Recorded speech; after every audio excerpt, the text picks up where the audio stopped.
Hello. Oh my god, it's Sunday. It's 4:35. So, not quite 4, but lots to do. Lots and lots to do. It's never ending, which is the way it goes. But no tech issues today. Just invited the freaking gremlins. What was I doing? I spelt Hollow Knight Silk Song wrong.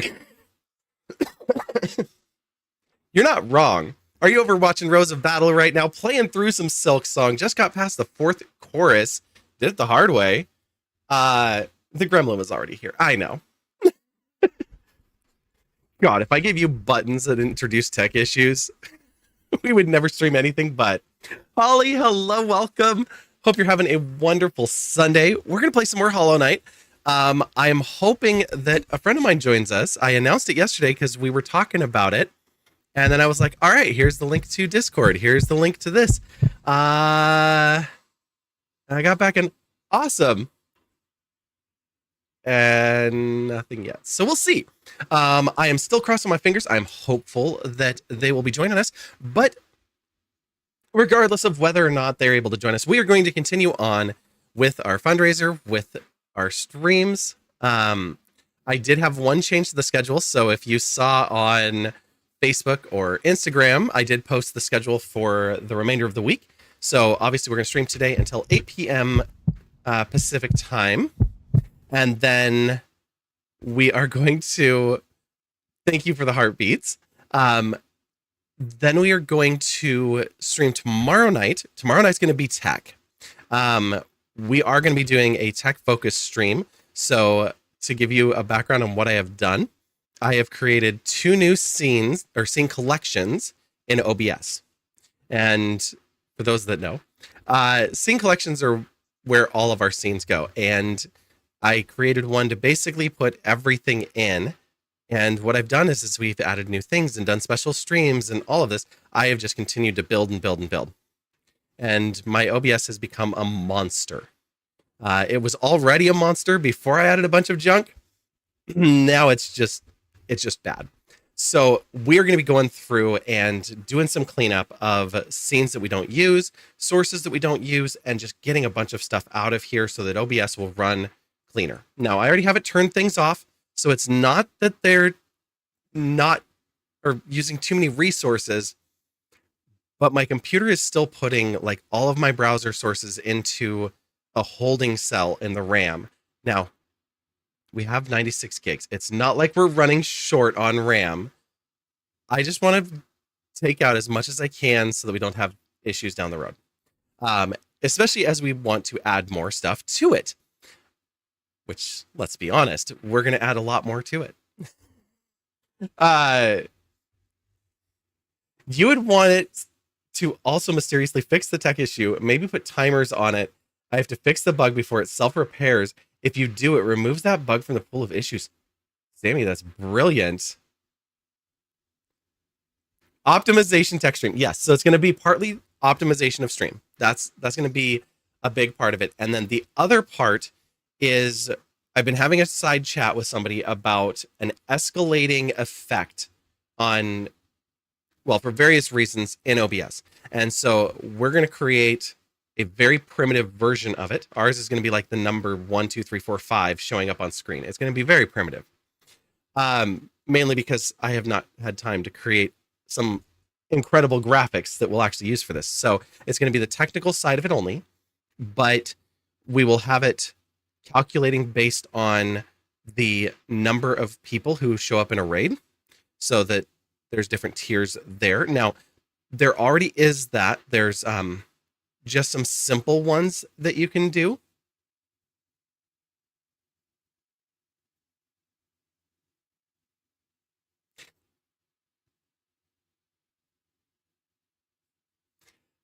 I am just momentarily being stunned by the urban response. Did not remove that last night, as you can tell.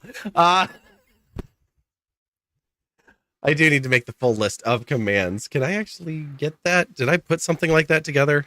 Would I do something like that? Yeah, there's a few. Try these. Dad,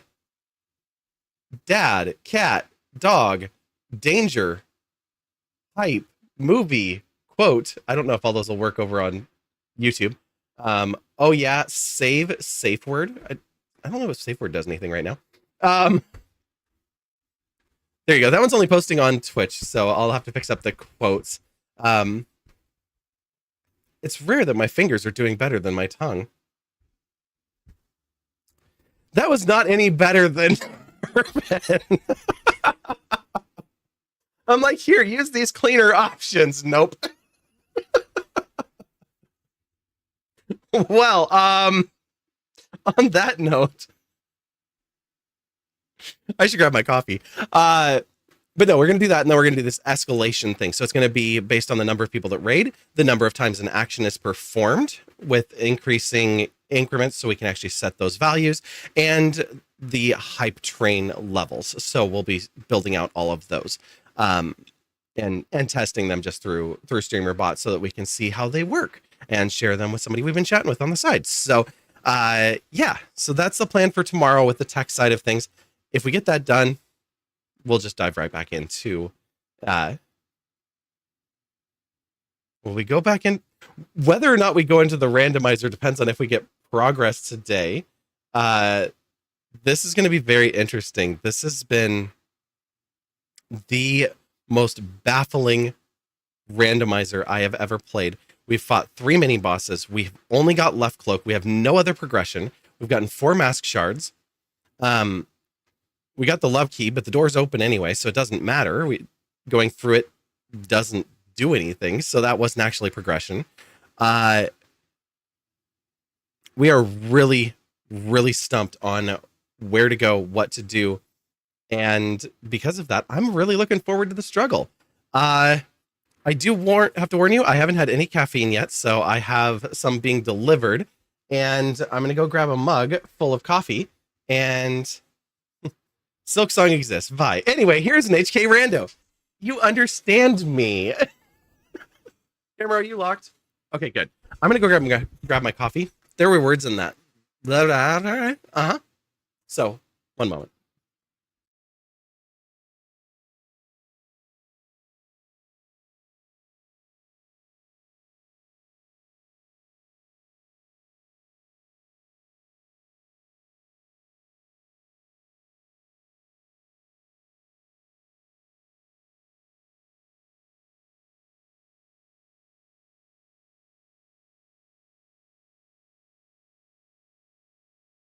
Yeah, apparently that's the trend of the day. Hopefully that carries over to the game too, because I usually don't play the games with my tongue. Anyway, here's some coffee. So something else did happen on the stream last night, and I did not realize it until after the stream ended. So, well, 2 things I should say. First of all, you guys are crushing the goals over here. So, yeah, thanks, Sammy. No, you guys are already crushing the goals, and we've got that match still running. You have all used up, I think, like $63 of it or something. So there's still, whatever that math is, just under $200 left of matching dollar for dollar on your donations to Fred Hutch. We do have one goal over here that you'll notice is halfway crossed out, and that's on purpose. You learned how to make a knockback and stun timer? That's fantastic. Holly, do you share the stuff you're doing? I know you're kind of gaming and learning right now, but do you have a channel where you post videos, or do you stream or anything like that? But I've kind of given them all names here, and we pulled some of these from an old one. We talked last night about just putting in some more options here. So I did. We popped these into Tiltify already. So as we crush the goals, they will continue to rise. And you might be thinking, well, the original goal was 100 and the extended goal was 250. So why is it 500? Well, it's 500 because of that match. So if chat donates 250, we hit 500. So you only have to do half the work to get to this goal. You sit back, might chat chat sometimes. That's cool. That sounds great. And no worries if you don't. If you want to, that's awesome. Let me know. I'd love to check it out. And if that's not your thing, that's totally fine too. We've got a lot of people that just watch. We've got some friends in the chat here usually that do a little bit of game dev on the side, and they'll share their game work just over in the Discord when we're having casual hangouts. So totally understandable. But the one with the halfway crossed out, we technically have reached it as far as what Tiltify is concerned, which is we have reached the $100 mark. But because half of that is from me, and I've been saying this is matching not included. This is from the donations directly. I wanted to make sure that that was clarified, so I put that on here and put it halfway crossed out. And then I added to it just a little bit because I popped into Sammy's chat last night and I was like, technically we have hit the $100 mark in Tiltify. So I did drop $50 of it last night. So it is half completed. And when we reach that higher goal, we'll pop over and drop the other $50. So it's sitting there in the bank waiting to go, waiting for your donations. So what are the rest of these? We should go over that. What we've got is, and let me make sure that I have my browser open. My browsers. Oh my gosh, I have so many things going on right now.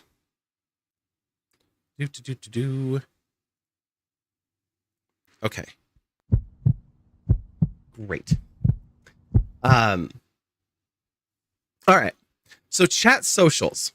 This is one that's a pretty standard redeem that people have, and it's either a big redeem or bit goals, things like that. I'm going to look at how we want to actually break it down, but I'm going to let chat influence what we post, and that's going to encourage me to post some more on socials.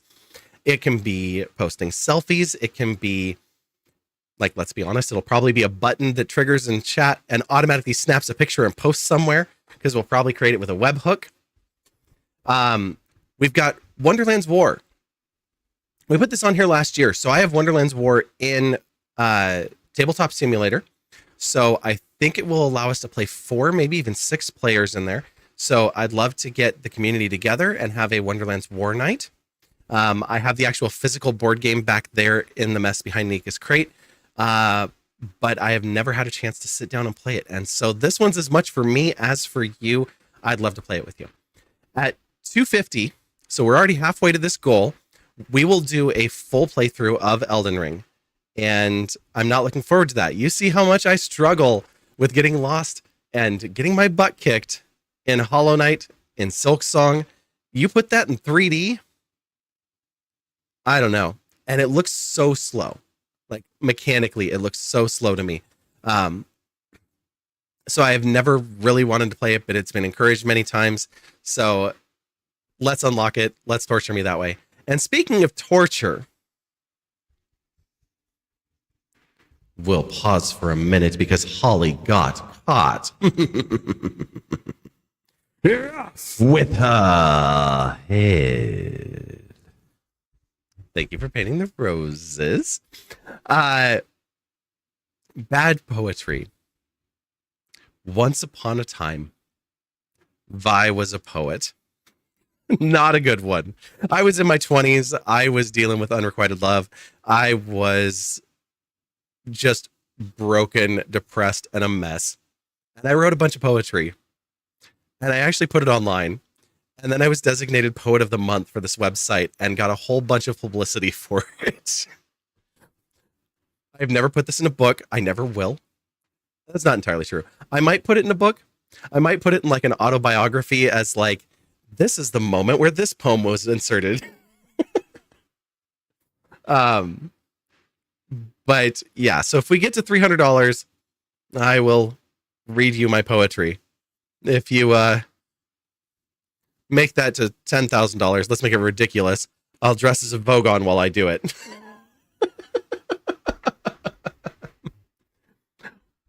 Why does Sammy not? Oh, Sammy does.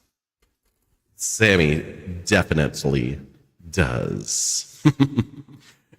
With her head. The reason why we have that little piece is that Sammy, maybe we should just let her go, is a joke from, God, has that been in there for like, it's been over a year now. Um, it was a joke because Sammy's a little bit of a brat. And so we put that in there. And when Sammy is being a smartass while I'm doing a tech stream, I will drop in and change the timer that delays how long before Sammy gets to know the results of her painting. So it's just a little like let's tease and torture Sammy a little bit. That's all. Um, Speaking of paint the roses, if we make it to 350, this is one I've kind of wanted to do for a while, and this is I'm going to splurge on actually getting some artwork done and the painting the roses to be more of a thing. So I'm going to have some graphics of rose bushes done. I'm going to have some graphics of people, think very similar to the graphics of Peak. And depending on whether or not you succeed or not, we will see your head on one of these characters. And I think we'll do the first like 5 successes and 5 failures of each stream or something like that, provided that we get that high. And that way it will pop them up and kind of have some fun with it. Of course, that's a lot of tech side for me because I need to update the Paint the Roses redeems for success and failure. I need to update the ending reset to clear everybody back out and reset the system so that it's ready to go for the next stream. So there will be a little tech stream in there too to go with that. So getting smart done and then also going that way. And maybe we'll make some of that art ourselves. I don't know. I'm not very good, but I do want to break out the drawing tablet and have some fun. If we make it to 400, I'm going to beg Sammy to stream with me. I'm not saying that she's going to. I'm not saying she's not. I'm just going to beg her to, because I want to redo this dress that I made when I was in high school. And I want to do it right this time. So I've got the patterns. I don't know that I have the fabric yet. I'm going to look and see what I have, if it'll work. And then I'm going to make that dress.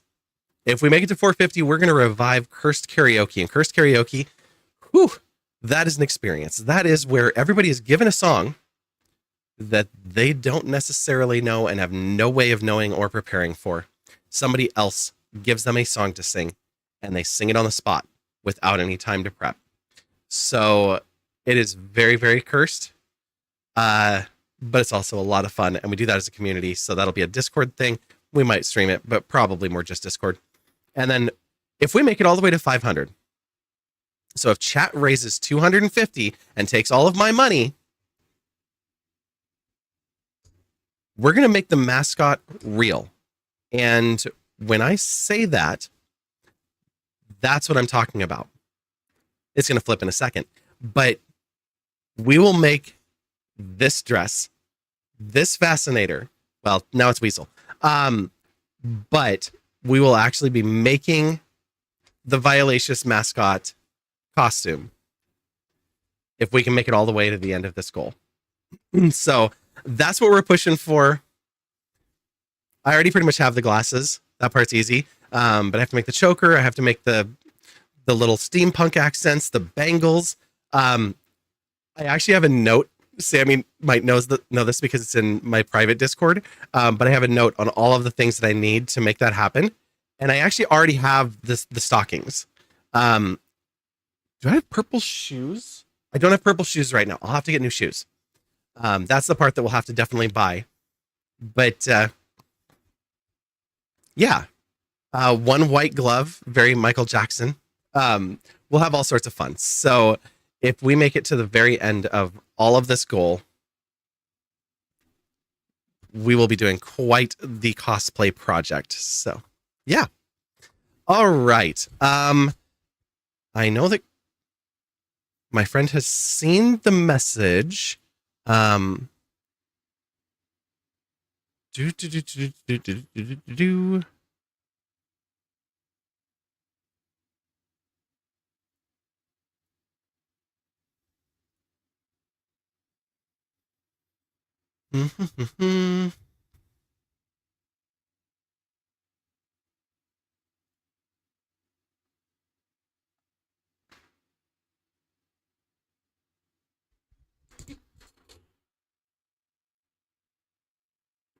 Like, nah.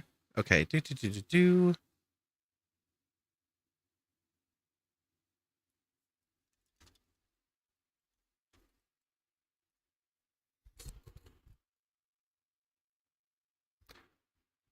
Okay. What am I looking for? I'm looking for video. Okay. Well, right now I am the only one connected over there, so that's great. Oh, I guess my.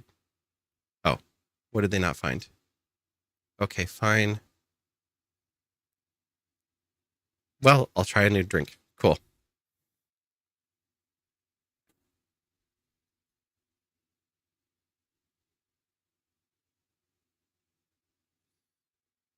How does this work out?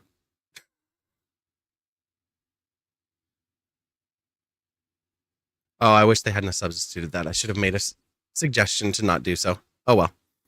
Okay. I have them bringing me energy drinks, and they couldn't find the ones that I asked for, so they grabbed the other pack, and the other pack has two flavors that I'm just kind of met on, and a flavor that I really don't like. So excellent. Um, do you need to draft a pattern for the mascot, Sammy? For that question to be answered, I think you might need to put some goals on your side of the charity stream. Let's see what happens. I might have to do it myself and then just say, did I do this right? um, I would obviously be all in for some support on that. I do have a pattern that I think will get me pretty close. I haven't looked at it in a while, but I feel like I can get pretty close. Ollie, thank you for the sound effects and keeping them going. Murder mystery games are pretty fun. I do enjoy those. We did start. I don't know if it's a murder mystery. I assume that's where it's going. This bed we made, we're playing it. We did a made stream. This was not too long ago. It was just a few weeks back. And so I dressed up as a maid, and then we played that game, and it was really fun. I feel like we're about halfway through, so we're probably going to dip back into it. And I have a hard time changing characters between games. So even though technically it was only one made stream, there'll probably be another. I thought as I was going through the goals, I was like, do I have something that I could do with Red Riding Hood? Because that's what I'm planning to do for Halloween this year. But then I was like, oh, I'm not going to make that a goal if it's just like what I'm wearing for Halloween. That doesn't make any sense. We've got our Fred Hutch shirt. This is actually from last year, and it was just in the other room. Love this shirt, and I just didn't have it handy, so we haven't worn it. And then I realized it was in not the luggage that I took with me to Portland or to my friend's house the last time. It was sitting in my luggage that I had from my previous week-long trip to my friend's house a few weeks back. So, yeah. Anyways, okay, so they swapped straight across. There's no discount. It'll just be everything comes here. Great. This is my brain today. I decided I needed to order groceries because I haven't, and I haven't done grocery shopping, and like I seriously have not bought groceries in 3 weeks. So it was kind of becoming a problem. I was just getting rid of things and then leaving and then coming back and leaving. And I was just like, I can't buy anything. I'm just going to order something. And then I'm like, no, my DoorDash bill is probably insane. So I ordered groceries that are going to get here tomorrow morning. So I was like, well, what am I doing for food? Like, I'm still going to be hungry. I still want to eat, and I still need an energy drink. So I had DoorDash, like right as I started stream, I pushed the button to check out to send me some snacks, which are like some deli sandwiches and a fruit tray. And I was like, that'll be a lot better than the stuff that I was going to order if I had have ordered from a restaurant. So I'll accept it. And then I got some Takis too. I've never had those, so we might try those later. Might do like a short time-based charity challenge. We'll see. Oh, you know what? It is almost time for our friends to get over here. So We should probably catch our breath and be ready for this. Did you do more coding practice? Yes. And if you paste it into chat, that is fantastic. And if you want to tell us what it does, great. And if you don't, and you want us to figure it out, that's cool too. Like I said yesterday, we'll probably comment on it. Not a complaint at all. I love it. So have fun with it. Goddess Lucia, hello, hello. Good to see you. I'm going to adjust one thing because... Oh, it was that big. Okay. Wait. You're not cropped there. What? How? I have this same source being exported via virtual camera, and it's not cropped where it is in OBS. That is confusing. Gotta go? Okay, sounds good.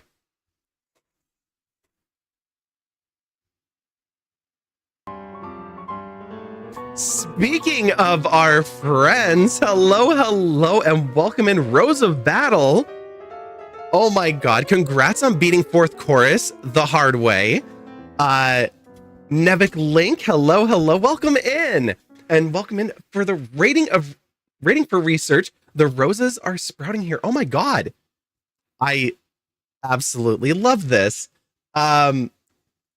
Shantara, hello, hello. Yes, Rose of Battle was playing some Silksong. So if you could do us a favor, look at this Ace of Hearts over here. And if you've got a heart matching it up at the top of chat, click on it and light it up for our friend. Rose of Battle is obviously another one of the Raiders for Research, partnering up with Fred Hutch Cancer Center to raise money throughout this week, leading up to this following Wednesday. And we're all working together to raise as much as we can. Rose also has a donation match going on her charity as well. We've got one going up to $250. So we've got just under $200 left in that pool that people can grab. You do everything the hard way because you're unobservant. Can I recommend another streamer, MX Northwest? He has an MX Observe emote because of how unobservant he is and how big of a deal it has become. I love that. It's fun sometimes to just stick to the pattern and keep things going and not take the easy way out. I know some friends that also did it that way. When I did that battle, I went straight for the air jets, went up and did it. And the difference, I'm going to ask you a question. Have you played Ori? The Ori and the Will of the Wisps? You have. Okay. And Ori and the Blind Forest, did you do both of them?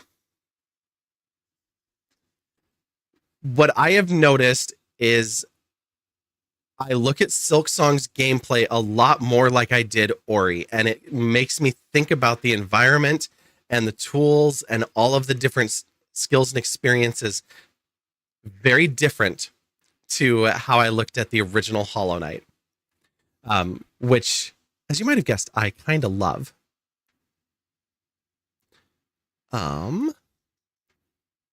Okay. I'm not seeing any comments from my friend right now, so we're going to go ahead and dive into a bit of Hollow Knight tonight.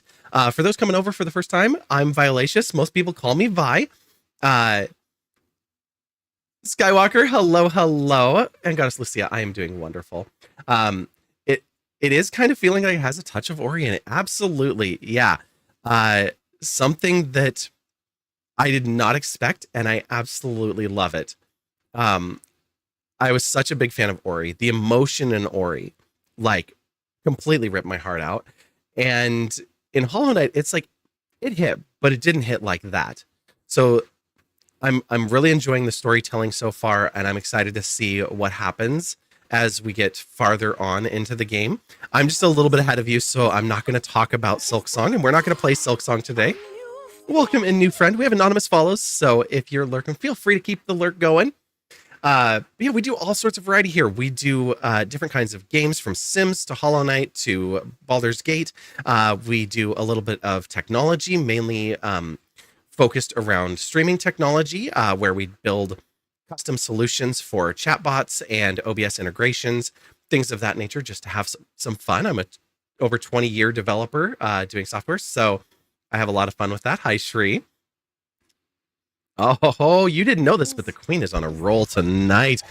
Oh, Shri. With a head. Sorry, we love the roses, but the painters, that's a different story. We got a little bit of a Wonderland theme going on here, so you'll notice that our follow alert and our raid alert and things like that all have a little bit of Wonderland to them, just because it's nice to step out of our regular world when we come in here. Is the paint still broken on YouTube? No. You want to try to lose your head again? I only know that it's working because Holly actually lost her head a little bit earlier this evening. Shut up in bed. That's a different kind of game. Your spouse's software dev as well. Fantastic. Well, yeah, we do that. And then on very rare occasions, we'll do other things like sewing. You can see the machine right there, or cooking, although this place is not really set up for it at all.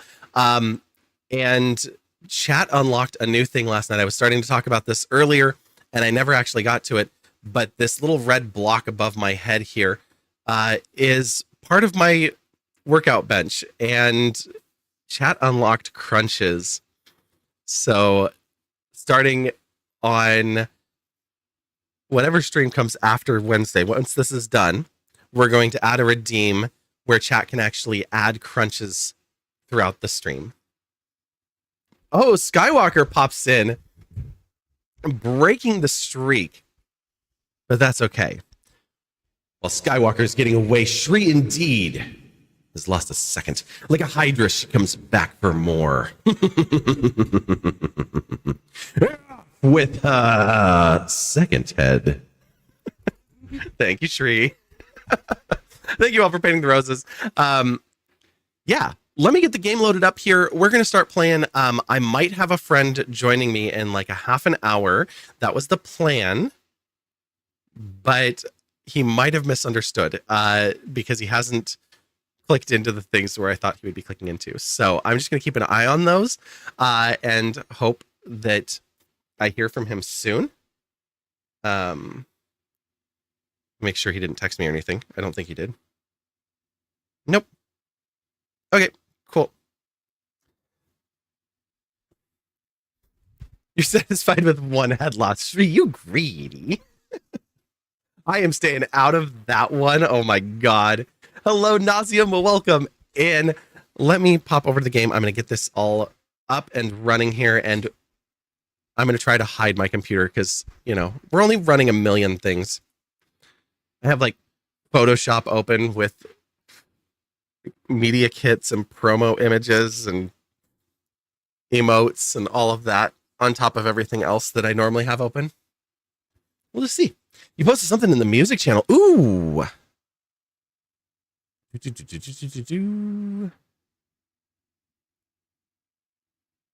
Oh, yes, you did.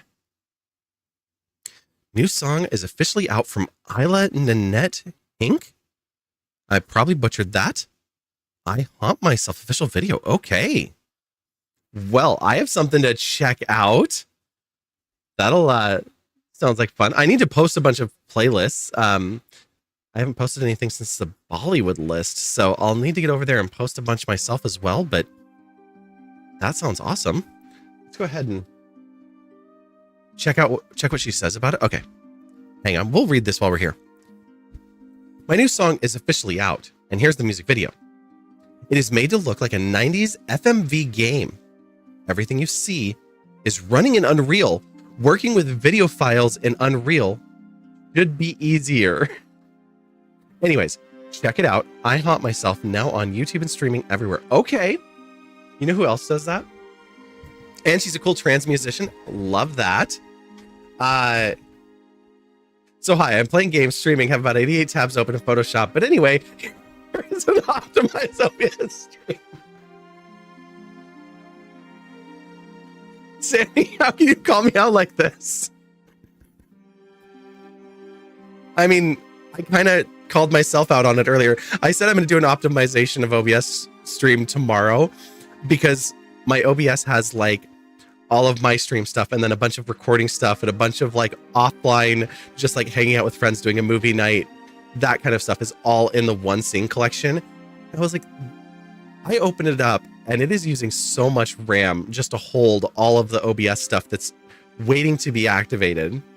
I was like, I don't need all of this. I need to change it. Having that many tabs open just reaffirms the moment. Yeah. I mean, it's just like a purse. Like, I don't know how my stepmom used hobo bags like that style. And you would pick it up and the thing weighed like 300 pounds. And of course, it's like all the stereotypes. Can't open a jar, lifts more than everybody else.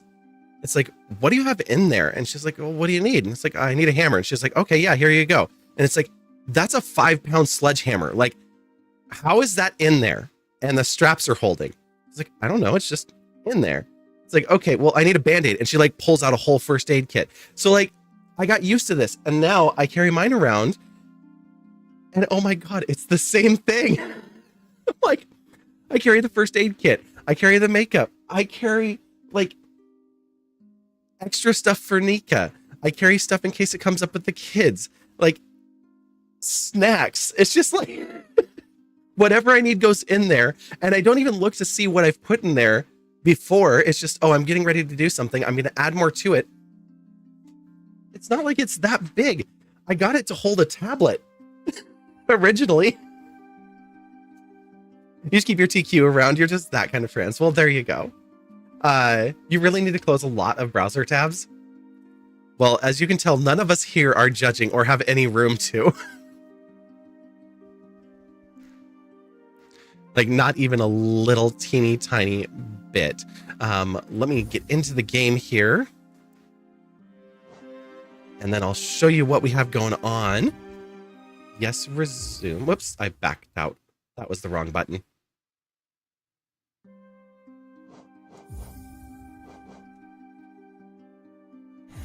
I didn't mean to. I picked up my controller by the back button.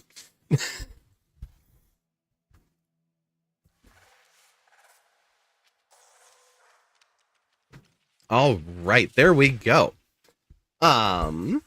Need to be gay elsewhere. Always love seeing your face. Well, thank you for popping in and go spread the gay. Do all the good work. And we will be here playing some Hollow Knight, possibly having some conversations. We'll see how the night goes. Like I said, I'm really hoping that my friend is able to pop in, but if not, we'll reschedule and I'll still squeeze them in before the end. Thank you, but you only have 9 tabs open on your computer, and no, you can't see how many are on my phone. Oh my God, when it puts it into, hey, just so you know, you have 17 tabs open and you might want to close some to save on performance. And so you start closing them and it goes, do you want to see all of the ones that I put into cold storage so that you could come to them later? And you tap on that and you're like, I have never closed a tab in my life. There are hundreds. What was I shopping for 3 years ago?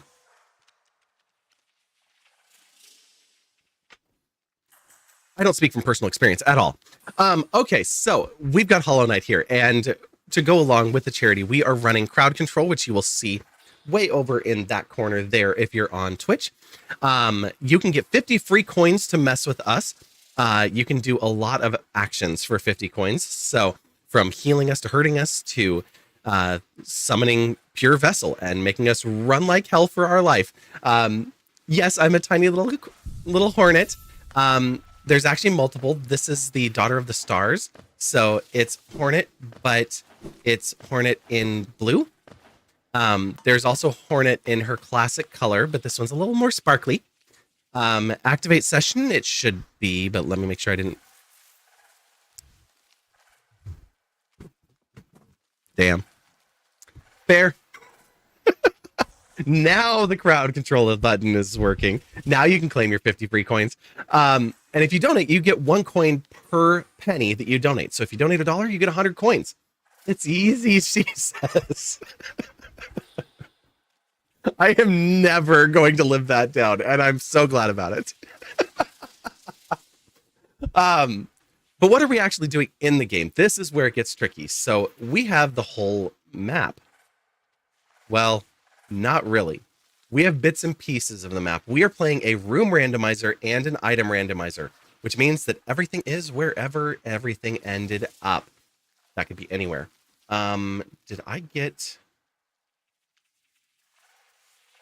Oh, this might have just changed things because there's 3 checks up there. Oh, hey! Yeah, somebody figured out that button. Oh my god. I can only pogo. So yeah, so it's a very cursed randomizer. I'm loving it, but I'm... No. Sit on the bench. Come back here.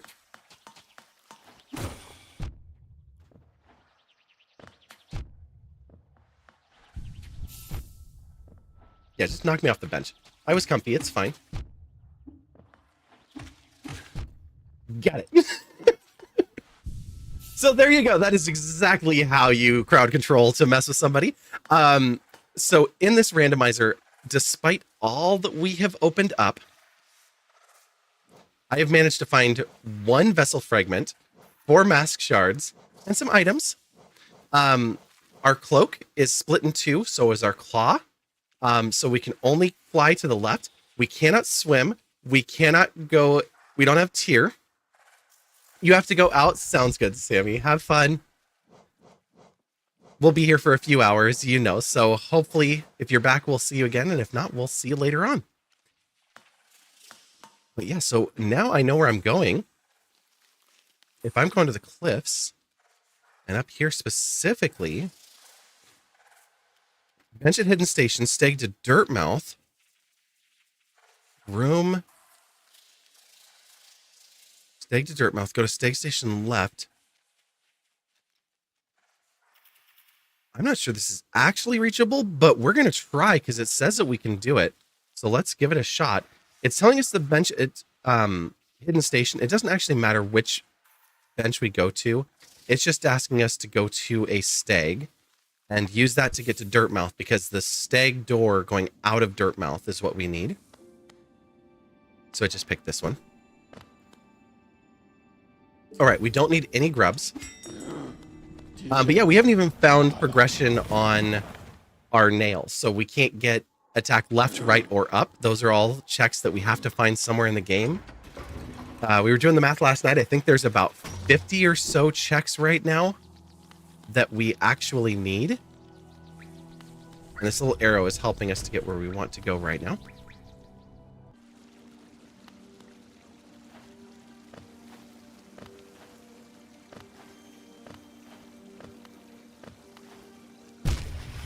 Nope. Oh, it gave it to us anyway. Thank you.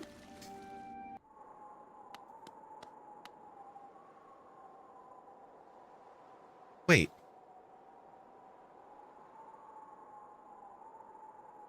Oh my gosh, I didn't realize that that's where we were when I came through that door before and I went backwards.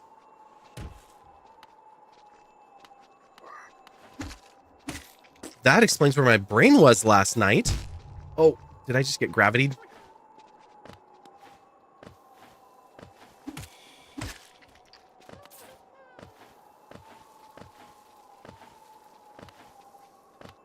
So in a few hours, we're going to raid over to Jenna's Online.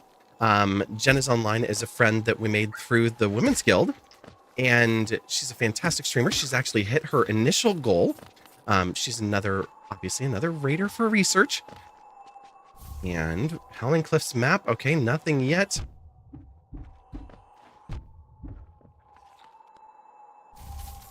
Geo.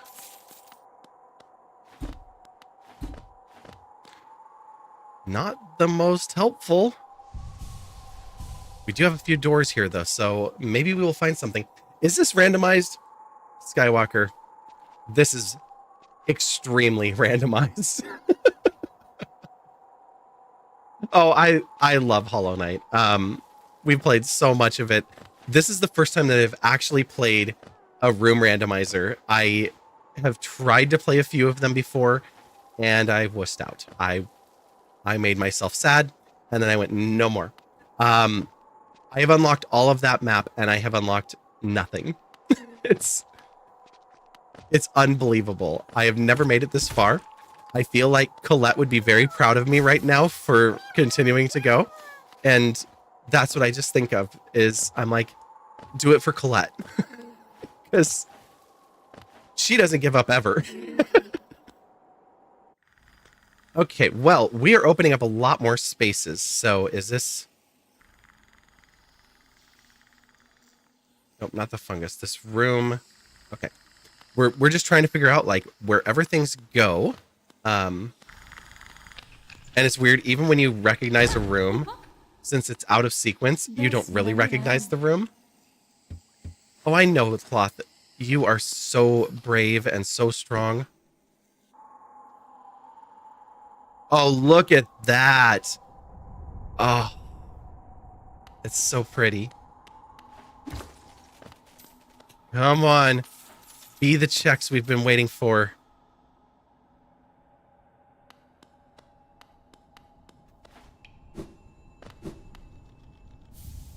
The quill? Hey, we get the original credits. This is our first time being to King's Pass. We started in, where did we start this one? Shaman. So we started in Forgotten Crossroads. Yellow egg. We have to be running out of things at this point. I know that there's still like 30 more grubs, but relics. Oh my gosh.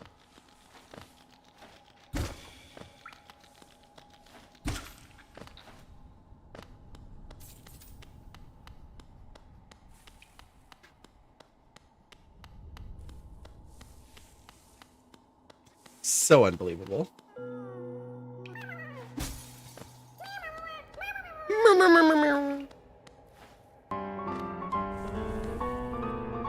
Lunchbox, hello. What were you up to today? Welcome in.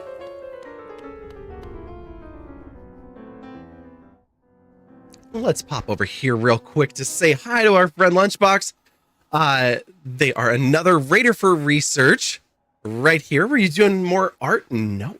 Teenage Mutant Ninja Turtles Shredder's Revenge. Wait, what? I don't know that one. I'm like, the only Turtles game I remember playing is the arcade game. I think I even got it on one of my consoles because I thought that was so cool.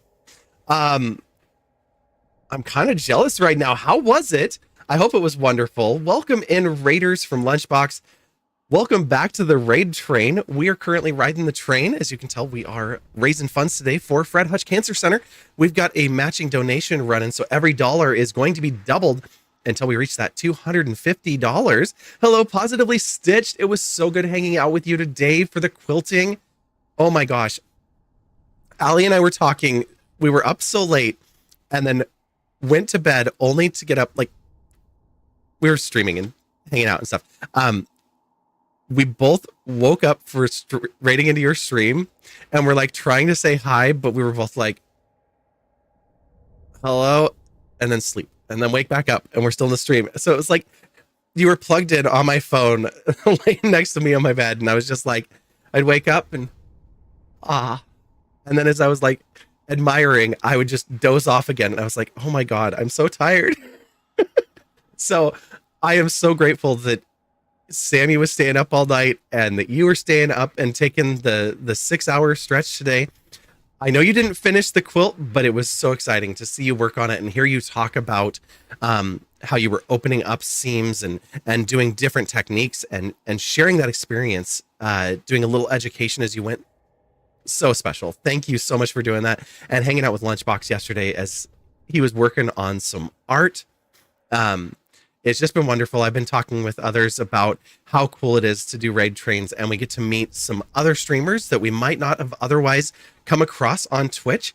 And not only do we meet other streamers that are doing really amazing things, but we're meeting people that have some similar interests, or in this case, very similar values. And so it's just great to connect with so many amazing people.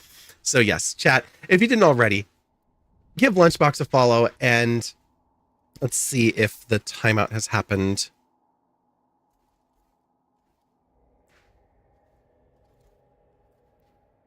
Yeah, because you should also be following Positively Stitched. And I know a lot of you follow Sammy, who does a lot of sewing streams, and we were talking about doing a sewing stream ourselves. We've done one in the past. I did a dress modification for my sister-in-law's, well, my brother's wedding, but my sister-in-law was the one that wanted me to do it. And we've got our goals up here now. It was so good. Yeah. I can't point this way for some reason, but I figured we'd better put some goals up here because we hadn't yet. So we've got 2 sewing stream goals, actually. They're all the way up at the 400 and 500 points. But keep in mind, that means chat only has to raise 200 or 250 because that matching will take us all the way to the top if we get to 250 donated by chat. At 400, I'm going to recreate a dress that I made when I was in high school that I was really proud of.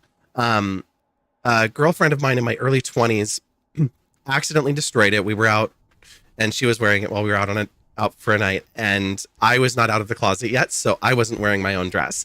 But she did, and she spilled some things on it that never came out of the fabrics. So if we reach that, I will recreate that dress. And if we go to all the way to 500, I'll put it up here again.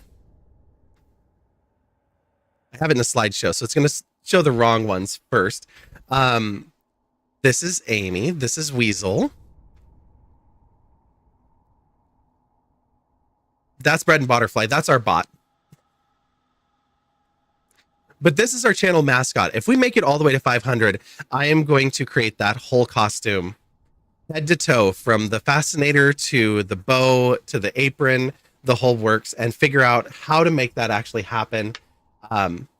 Which I have never made my own patterns. I don't know what I'm doing, and we're going to find out. So that's the big goal this year.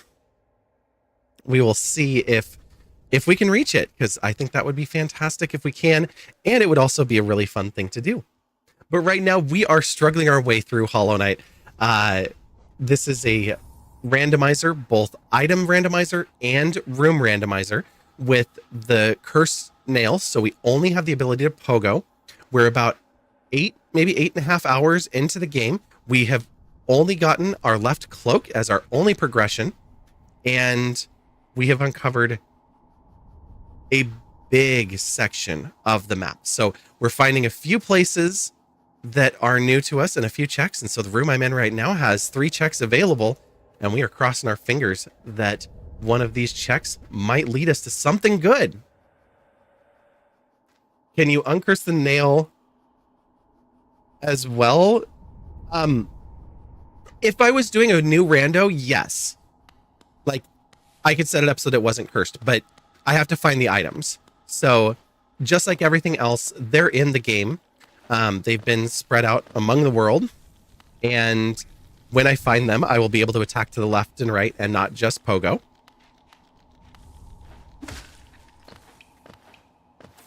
But it's always a really fun way to start out the randomizers and all of that. So this can be something. This was a relic. Yeah, this is not quite the everything randomizer, but it's pretty high.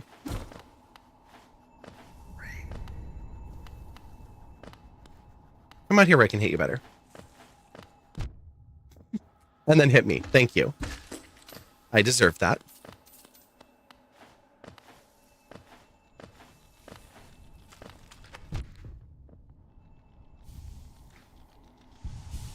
I cannot believe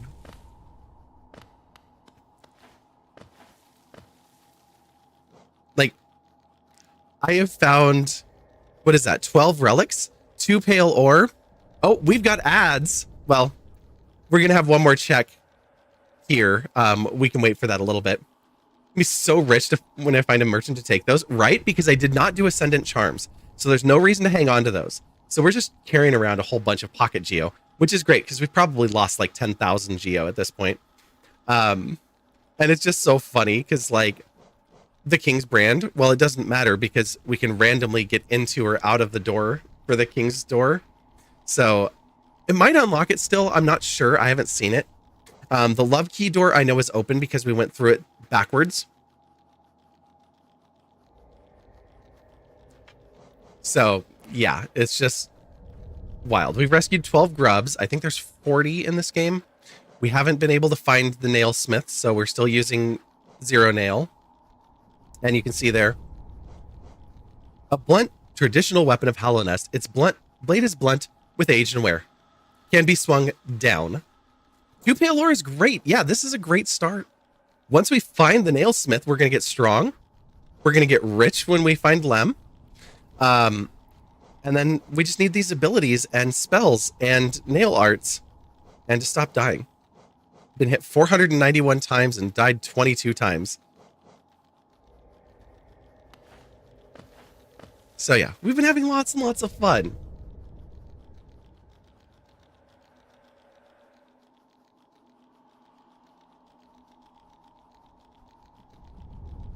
Oh, perfect.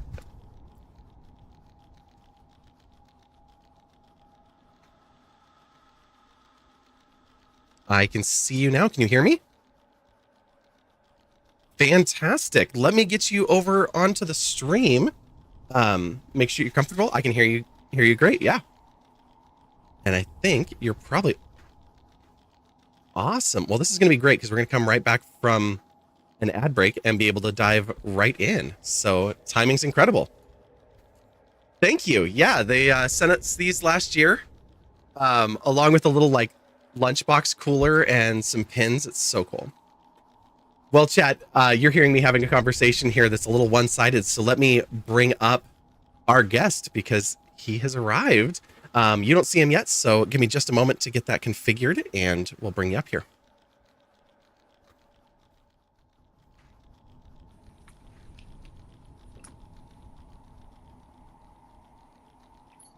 Is that the one I want? Yes, it is. Okay.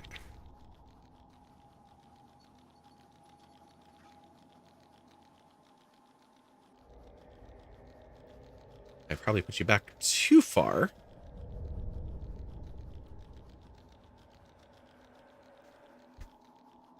Oh, fantastic.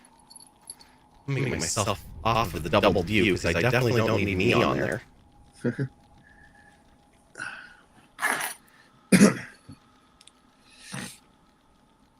And we're already live, but I figured that if it works for you, I'll play the trailer real quick, and then that'd be we great. can go into discussion from there. Super. Awesome. All right, and while we're getting configured your chat, can you hear our guest? I'm echoing. Okay, no problem. Let me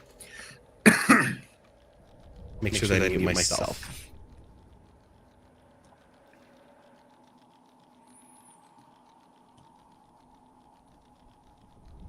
Let's see. Oh, yeah, I'm still echoing because I'm going through video. Okay. Here, we'll just mute my main mic so I won't hear it there.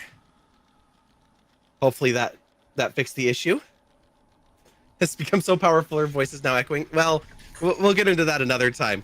I just wanted to check. Greg, can you give me a quick sound check? And chat, can you let me know if you can hear Greg? Yep. Hello, hello. Sounds good. Excellent. All right. We're going to watch a quick preview of a trailer that is from Greg's show, and then we'll come right back and have a conversation. So hang out for just a moment. And let me get that window back over here. I had this all prepared and then, of course, had to move everything all over the place because that's what happens when you go live. Of course. Always. Yep. But that's the fun part, too. So you're working without a net. It really is. Exactly. There's, yeah, once you push that button, yeah, that's it. It's more authentic that way anyway. Exactly. All right. Let me do one more change. And this is is this the main trailer for the film you're going to show? This is the We Ride Y official trailer 2025 version that you've got up on YouTube right now. Yeah, and it's so that's the one we're going to go with. It's on our YouTube channel and our website. Absolutely. I just realized I've got a few more voices in my head than I want to have because I've got some other streams running. All right, there we go. And let me mute the game because we do not need it for now. All right. Okay, chat. We're going to head over, watch this preview real quick, and then we'll come back and talk to Greg.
All right. I did have to push a few more buttons than I was expecting, but there we go. We're back. So we were joined today by Greg Roth with We Ride Y. Sorry. No, you're fine. My cat was knocking things over. He likes to do that to get my attention. That is exactly how they should do it. Mhm. So Yep. that's their job. I think I'm like, is my dog outside or is she laying in her crate right now? I can never remember anymore. She's a husky. She decides where she wants to be and she alternates all the time. So she's in one of those spots right now. But I don't have any cats anymore. So the stuff stays on my counters. That's one perk that I get out of that one. Skywalker wants to know already, what is your cat's name? Milo. Well, I have two, Milo, and then the other one's Sunny. She's a Milo and white Sunny. cat. All right. She's taking a nap. Milo, whenever very I'm busy, that's when he wants my attention, is when I'm busy or when I'm doing something. Fantastic. I'm gonna bring the logo down. Just The thing about cats, from what I understand, is when you're talking, they think you're talking to them. So I'm talking to you right now, so he thinks I'm talking to him, so he wants to come over and play and get my attention. Of course. Well, that's fantastic. So this year was the premiere of We Ride Y not too long ago, and right now it is playing all around the world at film festivals and things like that. Well, no, we premiered it at the Seattle International Film Festival Film Center at the end of June, to two sold out nights, two sold out screenings, because we wanted to get it out to our community, and we wanted to get it out 6 weeks before Fred Hutch Obliteride 2025. So we thought that was a good time. They came out that night, and then a month later we won our first award from the Touchstone Independent Film Festival for Best Documentary for the month of July, and we're entered in a national contest. We did a virtual screening for a group of people, and we're going to be doing more of those, and I'll probably talk about that in a bit. And then we're entered in several film festivals. We're waiting to hear back on quite a few, and then we're going to be entering in a lot in 2026. So 2026 is really going to be the year for wider distribution. Eventually, we'll have it on streaming platforms. We have been making it available for a few people, but right now we're just kind of getting started, and we're working on our marketing distribution strategy.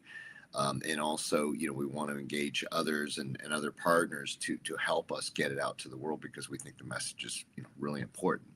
And love your shirt, by the way, because it is really for Fred Hutch. Fred Hutch Obliteride, been participating in for 10 years. And so the movie really celebrates that, and celebrates the great work that Fred Hutch does in terms of fighting cancer. But more, I think it's really about a celebration of community, and when people come together for a common cause, like raising money for cancer research. Not only is it powerful, but the experience is really special, because it's really about love in action and community coming together to heal, to create a safe space, because the subject matter is dark, right? It's cancer. It is. And it impacts everybody, either directly or indirectly. And that's kind of what the film's about. And a lot more. But I think the biggest message that we want to give is that we all need each other, especially during the hard times, and that cancer doesn't care if you're Republican, if you're a Democrat, if you're gay, you're straight, you're black, you're white. It's an equal opportunity disease. Steve Jobs and Paul Allen, two of the richest men in the world, succumbed to cancer. So that's, and my mom, I lost my mom. And so the movie is really about why we do what we do. This is our why. And, I got involved with Fred Hutch. My why last year was my first year streaming for Fred Hutch as part of Raids for Research. So awesome. And I've been talking with them as well about World AIDS Day in December, because I lost an uncle when I was 15 actually, to AIDS. And last year I lost an aunt to cancer. And 4 years ago I lost another aunt to cancer.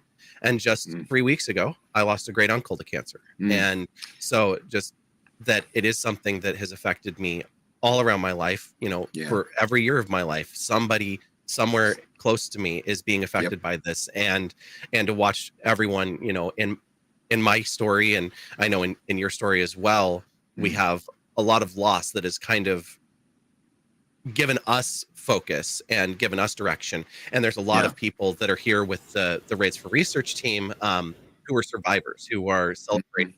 1 year or 5 years or Yeah. so of being cancer free, and that we use that language still because we don't look at it as a cure. We look at it as Right. it's continue to monitor, continue to watch for Right. it. And so there's just this constant level of treatment that comes out of this, um, that we all kind of live with and have around us, and the work that Yeah. Fred Hutch is doing to diagnose and treat, Mhm. prevent, all of these things are so important. Yep. And now, with all of the funding cuts that have happened this year, it's just even more important than ever to really give them everything that we can. Give me just a second here. A dragon named Fox. I don't have alerts on this channel, because or on this scene, so that we can have a conversation. But thank you so much for the raid. We're glad to have you here. And it looks like you were last stream in the long dark. I want to just say thank you for coming in. Thanks for bringing the raiders over. We are joined here today by Greg Roth, the producer and star of We Ride Y, a new documentary, And the director. and the director, all of the above. Yeah, I Uh, did all of it. and you did a there's lot a of lot of work. people. Well, there was a lot of people involved. Yeah. We have an amazing team of people, which we want to definitely talk about. Because I did Of not do course. this alone. It's definitely a team sport for sure. Yeah, I've got the poster up on the Yeah. screen, and I'll share it a little bit bigger later on, where it does have Yeah. those credits at the bottom. I know Jason Tang helped a lot Yeah. with videography and Oh, that he sort of was. things. And Yeah, wouldn't have done it with anybody else but Jason. He amazing cinematography, and oh, he's our absolutely. director of photography, and um, what he does is absolutely brilliant. Everything he does is brilliant. Absolutely. So you mentioned this is kind of the why. Yeah. Would you share, without going too deep, because I know we want people to watch the show when it's available, Yeah. and get out Yeah. there and see it. But can you share a little bit about your Sure. why and why you decided to make this project? Sure, and also invite folks to go to our website, because you can go do a deeper dive in terms of what the subject matter of the movie is about. But I'll just give you the pitch here. My mom Yeah. died of cancer when I was 10, and my brothers and I both lost. It impacted them obviously too. She was only 31 years old, and she had a double mastectomy. They didn't have chemo. They didn't have research back then. And cancer wasn't even as common. People didn't even talk about it back then in the 70s. She passed away, and and I buried it for years. And then in 2015, I decided to really get back into being healthy, and really take Mhm. charge of my fitness. And I got a bike. It was a hybrid bike, and I started to get back into riding. The following year, I picked it up again, but I kind of was a weekend warrior. Like I'd ride on the weekends, and then during the week not much, and then when during the rainy season didn't ride at all. So 2016 I started picking up biking again. Then one day it's July, I'm watching the Tour de France on TV, and I was just transfixed, and I said, okay, I want to be able to ride longer, and I want to be able to ride faster, so I'm going to get a road bike. And I got a road bike, my first road bike. Decided to enter my first cycling event, which was Fred Hutch Obliterate, and that was in 2016. And as when I entered it, I was thinking, well, why am I doing this? And I thought about my mom. And so the first Fred Hutch Obliterate was really a way to honor my mom and raise money for cancer research, which I did.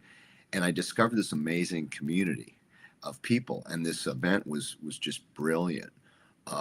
Not only the cycling event itself, but the kickoff party, and how all these people came together. And even though every person involved that year was dealing with cancer directly or indirectly, you go to an Obliterate event, and there's just joy and a celebration of life.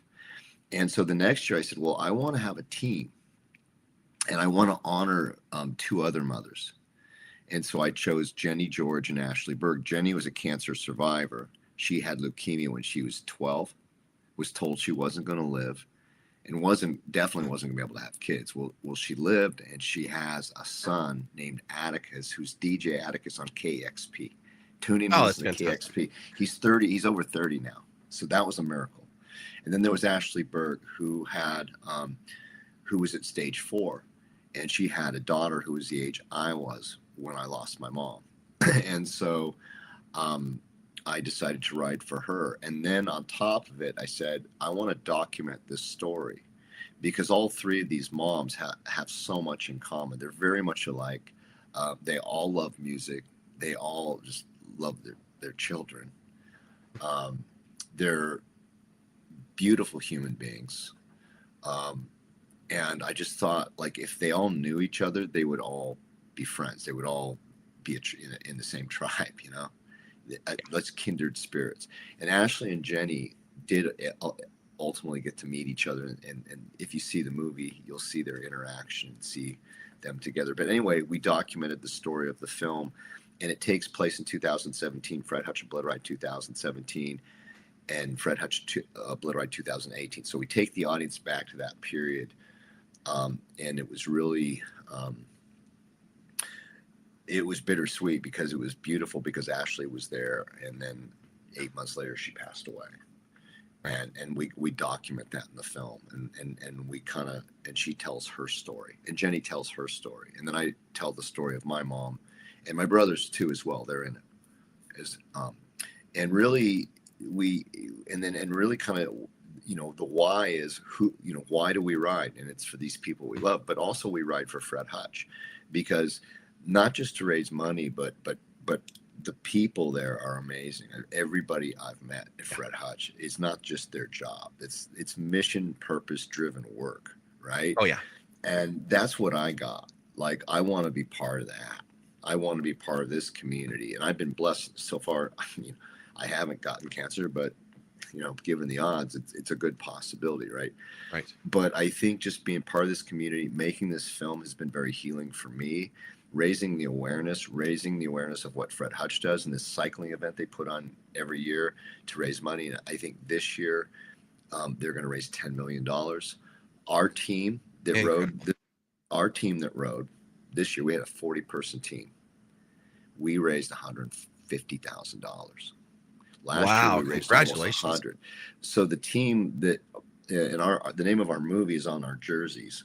We partner with Cascade Bicycle Studio, who are amazing friends of the community.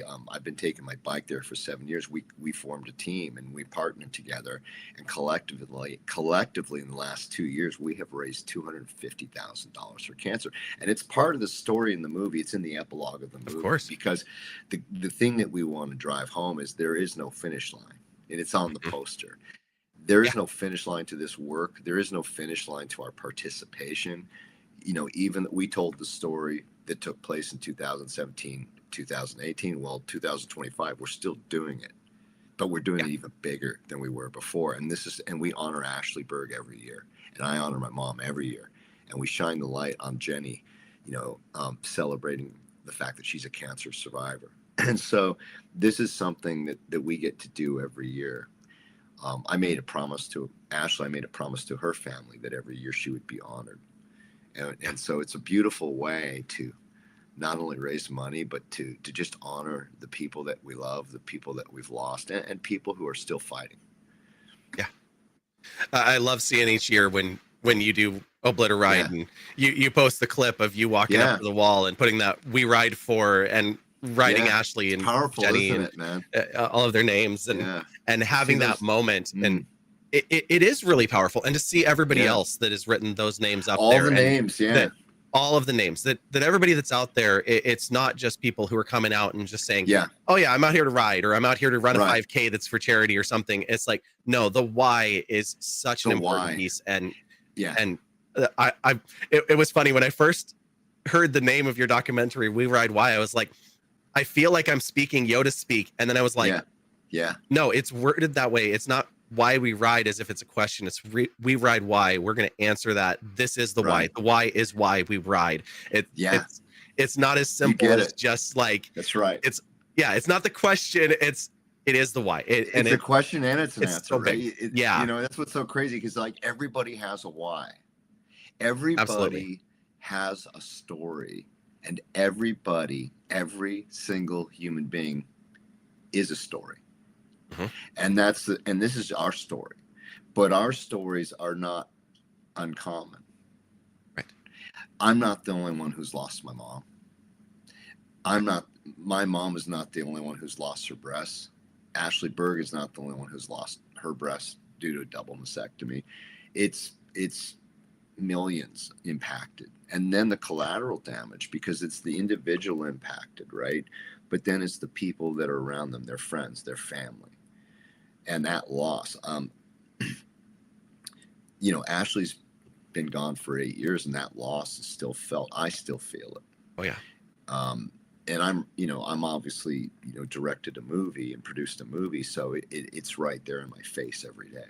Right. And that was the thing that's been so hard about this. It's been a blessing, but I can't. It's not like, okay, I can move on because the movie's finished and it's out, but I can't move on because now it's about getting it out to as wide of an audience as possible, either in theaters, streaming eventually, but really getting it out, not about me, but the message. Mm-hmm. And that the message is what really truly resonates with people when they see me. Hopefully they see themselves, or they see their friend, or they see their brother, or they see Ashley, they see their mother, or they see their friend or their sister. Because she's everybody. Jenny, cancer survivor, she's everybody, and those are the things that are common, and we may have different ways of being in this life. And that's the beauty of life. I think it's what makes it so incredible, is that there are so many different ways of thinking and being. But when it comes to, nobody gets out of here alive. Death is the great equalizer. That and going to the bathroom. And so, because everybody has to go to the bathroom, right? But if you think about it, we're really all the same. We're really all connected. And when you're faced with death, or when, you realize that all the other stuff doesn't matter, And that's what really is kind of sad with the political situation. And I'm not getting into politics. I refuse to. But I will say this: the current system is putting a hold on cancer research. Yeah. And that's not only impacting lives and people's jobs and the ability, and about Fred Hutch. They're doing the cutting edge research. Obliterate in particular, they are the money they raise allows Fred Hutch to do the real cutting edge research, like the immunotherapy, and they're making progress, and they've got great momentum, and then suddenly, they want to pull funding. I don't get it. So millions and millions of dollars that gets pulled, and it's not even necessarily like one of the things that people we've kind of talked about it here, and it's not always apparent, but it's not necessarily like the chemicals and the blood and the individual patients that are there that all of a sudden they're cutting funding for. It's all of the supplemental stuff, the test tubes, the gloves, the food that goes to take care of patients, the rooms, the cleaning of labs, all of these things that are supplementary to security from the building, all of this. They have to have this or they can't do the research. And then others come in and they look at it and they say, well, but we think you should be able to do it for, tens of millions of dollars less. And it's like, not with this level of research, not with this many people involved. There's over 6,000 people that are working for Fred Hutch. There's 50 different companies that have spun off out of Fred Hutch over the 50 years that they've been in business, from all of the different things that they've discovered and made. And that to see such a big cut to such a company that's doing such amazing work, and that they have programs on hold. They have the data to show they're doing across the board. That's what I'm saying is, look, here it is. No, the Fred Hutch is the leading, they're the leaders in this work globally. And, they attract people from all over the world to come here, and they partner with other cancer research centers. And because that, that information, that data is important for other organizations to see. They're not competing necessarily, and it's a not-for-profit. They're, the people that are there, and I mentioned it earlier, I get really passionate about this. They're there because of its mission, purpose-driven work. They want to make a positive difference in the human condition. And also, everybody you talk to, and here, and you shared it with me, you shared your story with me, everybody has a story. That's right. So how can, and so that's what makes, Obliterate, like events like Obliterate, even more important, because it's for fundraising, because that money is not coming from, that money for the cutting edge research, that's where it's coming from. And then with all the other stuff on hold, I don't know. I mean, I think that's what makes what we're doing even more important. I think it makes what you're doing right here more important, and what your wife's doing, because this is life and death, real life stuff, man. And so getting that message out there, and you know that a lot of people don't know this, but did you know that Fred Hutch has the highest not-for-profit rating that you can get? If you look it up, there's That doesn't actually a surprise rating, me a at all. hundred, a Yeah, hundred, which is, and I gotta say, I gotta share this. I'm somebody that I've been cynical of fundraising most of my life. Where's the money going? yeah, Okay, somebody's getting rich. Okay, well, where's this going? Where's this going? yeah. And then when I got involved in Obliterate and I met the people here, and then I did my research on the organization. I did a lot of research, I before I bet. made the movie, because I want to tell the story the right way. But also, if I'm going to get behind something, I want to know it's really in alignment with what I value, and That's it right. is. And that's and so I think, doing my part in the community to get the message out about the film is really a vehicle, no pun intended, but a vehicle to shine the light back on the why, and then particularly Fred Hutch and organizations like Fred Hutch that are doing this kind of work, because there's other cycling events across the world raising Of money course. for cancer. This is just the one that we thought here. This is in our city. Fred Hutch is this is a Seattle movie. It's a love Yep. letter to Seattle. It's a love letter to our community, and Fred Hutch is such a part of our community, like the Space Needle, man. Fred Hutch, the man, professional baseball player, named after him, Seattle Rainiers. People they forget, who's Fred Hutch? Yeah, he was a professional baseball player, and the institution is named after him. And there's fundraising events that go on throughout the year with the Seattle Mariners and the Seahawks, and Fred Hutch is really plugged into our community and creates community. And so, Absolutely. yeah, I sound like I work for them, but I don't. I'm just very passionate because of my own experience and what I've gotten from participating with them and from meeting the people. It's really easy to do this. It's so easy to do it, and I hear it in your Yeah, voice, and I hear it in everybody that's on the Raids for Research team as well, because all yeah, of us have had very similar experiences, yeah. whether we've gone out and toured the facility and looked in the labs, whether last year I got the privilege of going out for the closing ceremony and Mm. talking with Guppy actually on their stream, and we got to talk a Oh, little bit Nancy about Guppy. just not Nancy Guppy, no, Oh, not Art I was just Zone saying, and almost live she Nancy Guppy. well, That she did I she would did a love to piece talk on the with her, but movie. She did a yeah, I piece know. on the movie. Yeah, and that was like, when you said Guppy, I mean, I go, that she was so awesome. Guppy is one of the scientists at Fred Oh, Hutch who does a lot of okay. their social side of things, and so Oh, cool. he's somebody that's been a researcher right out there and Uh, in the labs doing the work himself. And he mm, actually decided to kind of, I don't know if he shifted or if he just, in addition to, has conversations with creators like us. And so I get a chance to that's sit so down with awesome. Jackie and him and talk about the work that Fred Hutch was doing, as well as some Yeah. advancements. We talked about a study that was happening last year in analyzing autoimmune disorder and viral Mm, transference with men and women, and the difference that testosterone makes in actually whether or hmm, not people develop autoimmune disorders. So Guppy and I got to talk interesting. just a little bit about that, Yeah. and Geeking being out. able to. No, seriously, and I love No, to it's nerd good out about too. everything. You know Oh, me this. too. And Oh, yeah, so, I do too. That's why you and I get on really well, because we just geek yeah, out. Like we for we've had everybody some else, long con. Yeah, I want to say I've known Greg since like 2012, and yeah, we yeah. have spent hours talking outside of music venues all over the Oh, city of yeah. Seattle, just nerding out on what is going on in life, what is your Technology, current passion, yeah, technology, what is happening in the whatever. world, like What is so much. happening?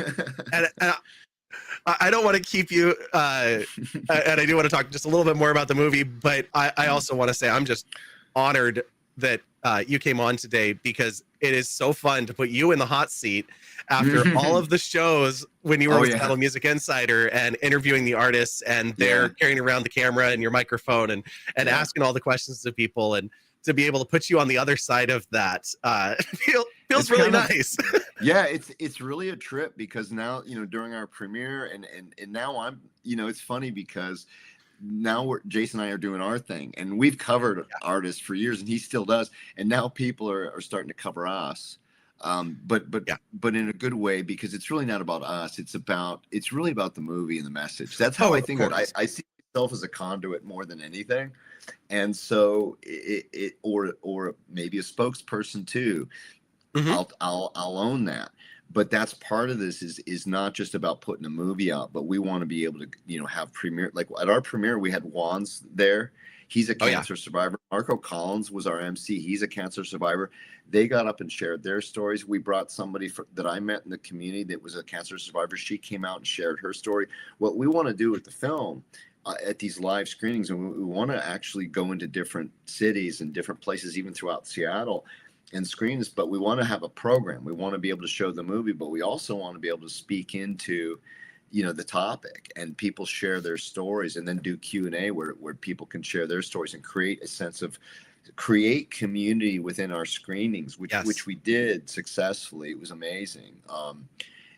In a special night where people can be seen, where people can feel safe, and maybe even hug people they've never hugged, exchange phone numbers, and build their own community and support system, and share, because folks that came to our movie, it resonated with them because they've been impacted like you have. And so to meet other people who have been impacted and to be able to connect and have that support, that's what Fred Hutch Obliterate does. It creates this community, and then you make new friends and you meet new people, and then you have your support system gets bigger and bigger and bigger. And then not only do you have the support, but then you can also go out in the community to make a difference, which is also healing.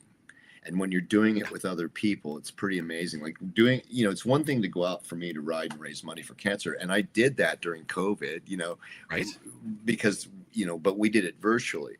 But there's just something really powerful about being in an event with thousands of people all participating at the same time with you, and that energy and that love and that joy, there's nothing like it. And we wanted to capture that in the film. Is to really capture the spirit of what Obliterate is. Yeah. And then also constantly answering the question why throughout the movie. Why is Fred Hutch important? Why is Obliterate important? Why is Ashley Berg important? Why is Judy Roth important? Constantly answering those questions. And I think we did that. And I'm really proud of what we did. And now I feel we have something really solid.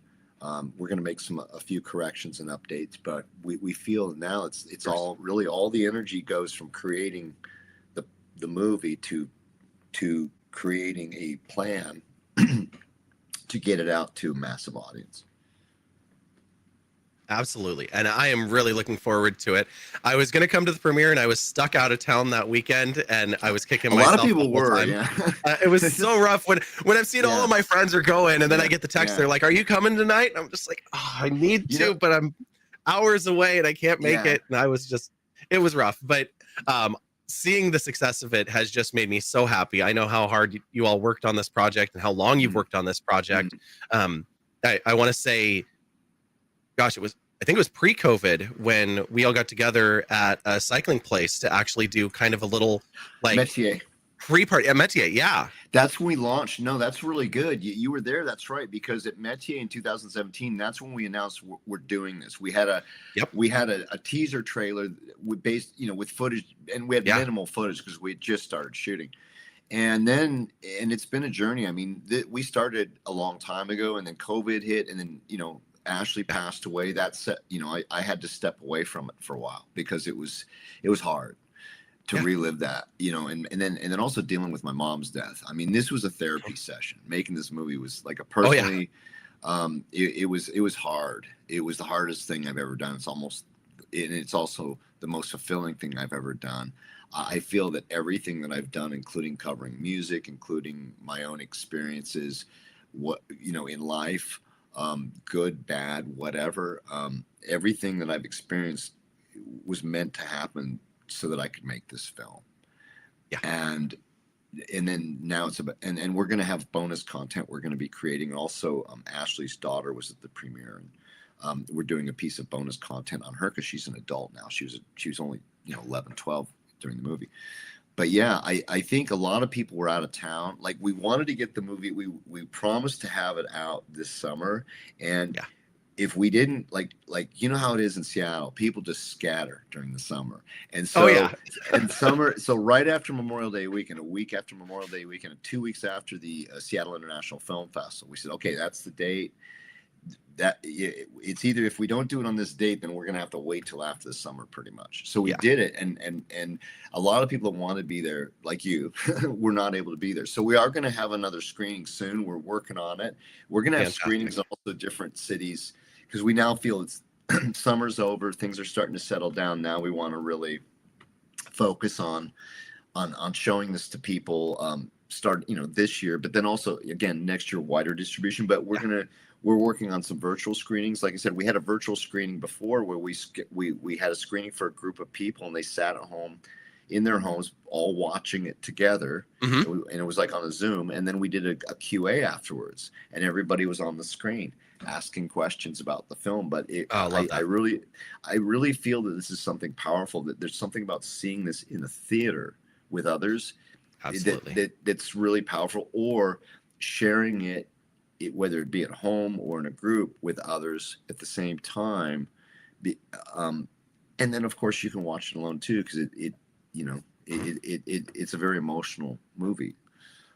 There's a lot of emotional peaks and valleys in it, just like life. And so that's really kind of what I'm focused on now. And so even doing this right now is helpful, right? It's getting more people to know what the movie is, and creating a demand for it, so that when we do show it again, people are going to want to come see it. Absolutely.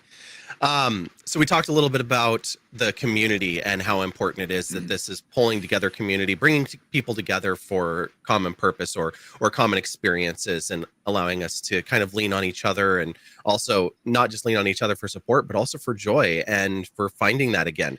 That when you're out there riding, those endorphins come up, and now you've got that team of people. And I am sure that when you all get together, it's all smiles and a bunch of good things that come together in that moment. And it's like, we're here to fight, but we're also here, because we're all here together, and we're all making this happen. It's powerful. It really shared is. Experiences are powerful, and it seems like we have less of them, as we get older, and less of them with all the advent of media and AI, whatever, all the technology, which is, and I love technology, but I think I think when used, there's a way it can bring people together. Absolutely. And I think things like this, and things like Fred Hutch Obliteride, and being able to make a film and get it out to a global audience in a way that we wouldn't have been able to like 10 years ago. And it's pretty amazing. I mean, there's so many ways we can go about this, and I just feel like we're getting started. It's really the start. Like, we just really getting started, because we just finished the movie in June, and then we had at the beginning of June, and then we showed it at the end of June. And so I'm thinking like, oh yeah, we're just getting going. So it's just 3 months. There's a lot to do. It's a baby. So, and also speaking of living room shows, we're looking at partnering with Carrie and Kristen from Seattle Secret Shows, Fantastic. and doing something in conjunction with them, like having a combination screening live music event. How cool would that be? Would love to see that happen. You know that I'll be there, because I haven't. I've missed one in like over a decade. So we'll schedule it around your availability, man. You have to be there. Like if you're not there, it's just not complete. Not quite the same. I know. Especially after doing this, No, I will definitely be there, and I hope that we can work something out. That sounds fantastic.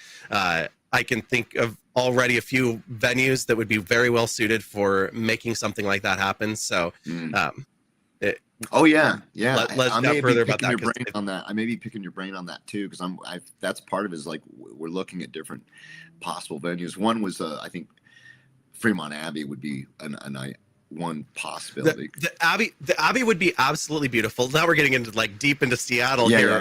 Some of the world might not know what we're talking about. Oh, that's true. Fremont Abbey.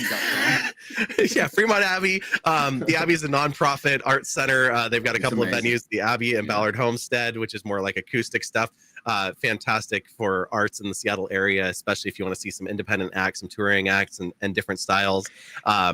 The Tractor already has a projector and a screen on the wall. The Tractor. So they have a projector sitting right by their disco ball, and they've got a screen that'll drop down right on the back of that stage, and they can do a seated venue. So Tractor would be a fantastic place, and just pick up the chairs and it becomes a dance floor right after. So would be a really great way to do that. Wow, you sold me.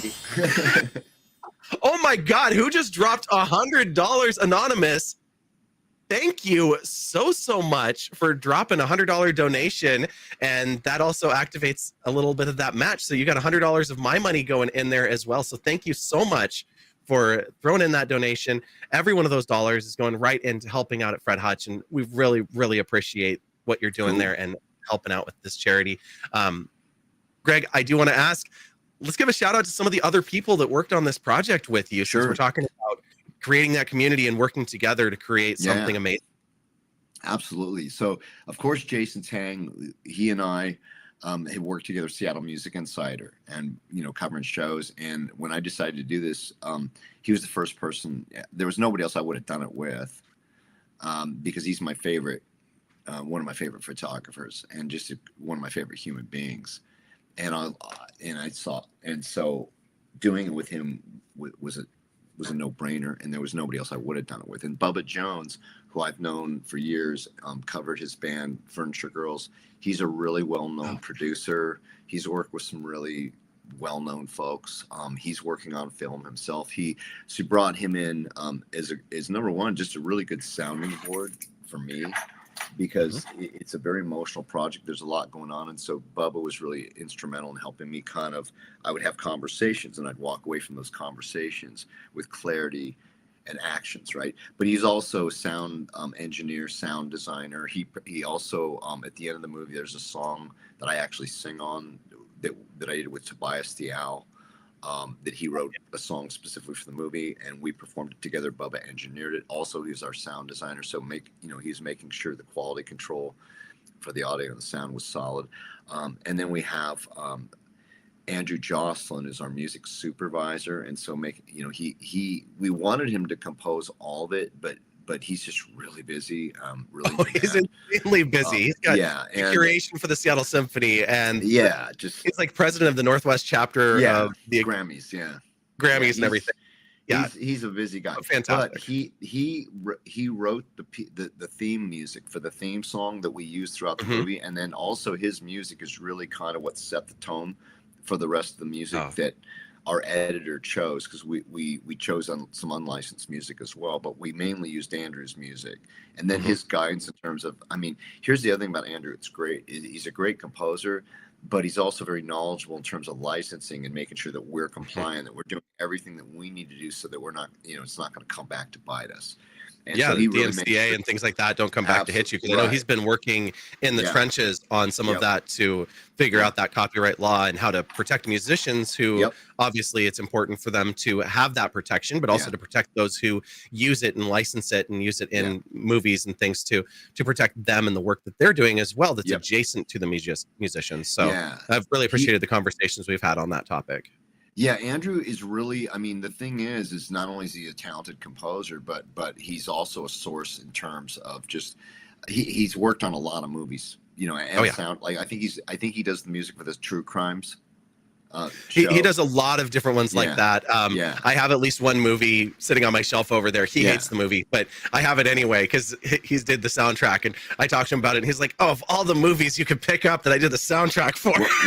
What was the movie? I want to say it's Hatfield and McCoy's. Oh, okay.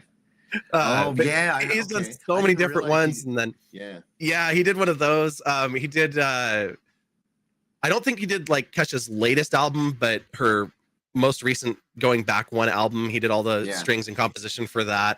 Obviously, he did a lot of the stuff with Macklemore. Like he has been all over the scene. I've known Andrew since 2011, and to see his career progress has just been amazing, to the point to where now he's big time, but so the fact that he's even like part of this is amazing. It's an honor. And here's what we got bonus, and not only did we get Andrew at the very beginning when we started this, when we could actually call and he'd pick up the phone, but he recommended Wands to do the narration. So I love that. So we got Wands, who opens up the movie with the narration. It's beautiful. He does a great job. We were going to use more of his voiceover, but the subjects of the film really were effective in telling the story, and usually use narration to fill gaps. We didn't need it, but we wanted him, and so to have him at the beginning of the movie in the opening, and when folks see it, they'll get it.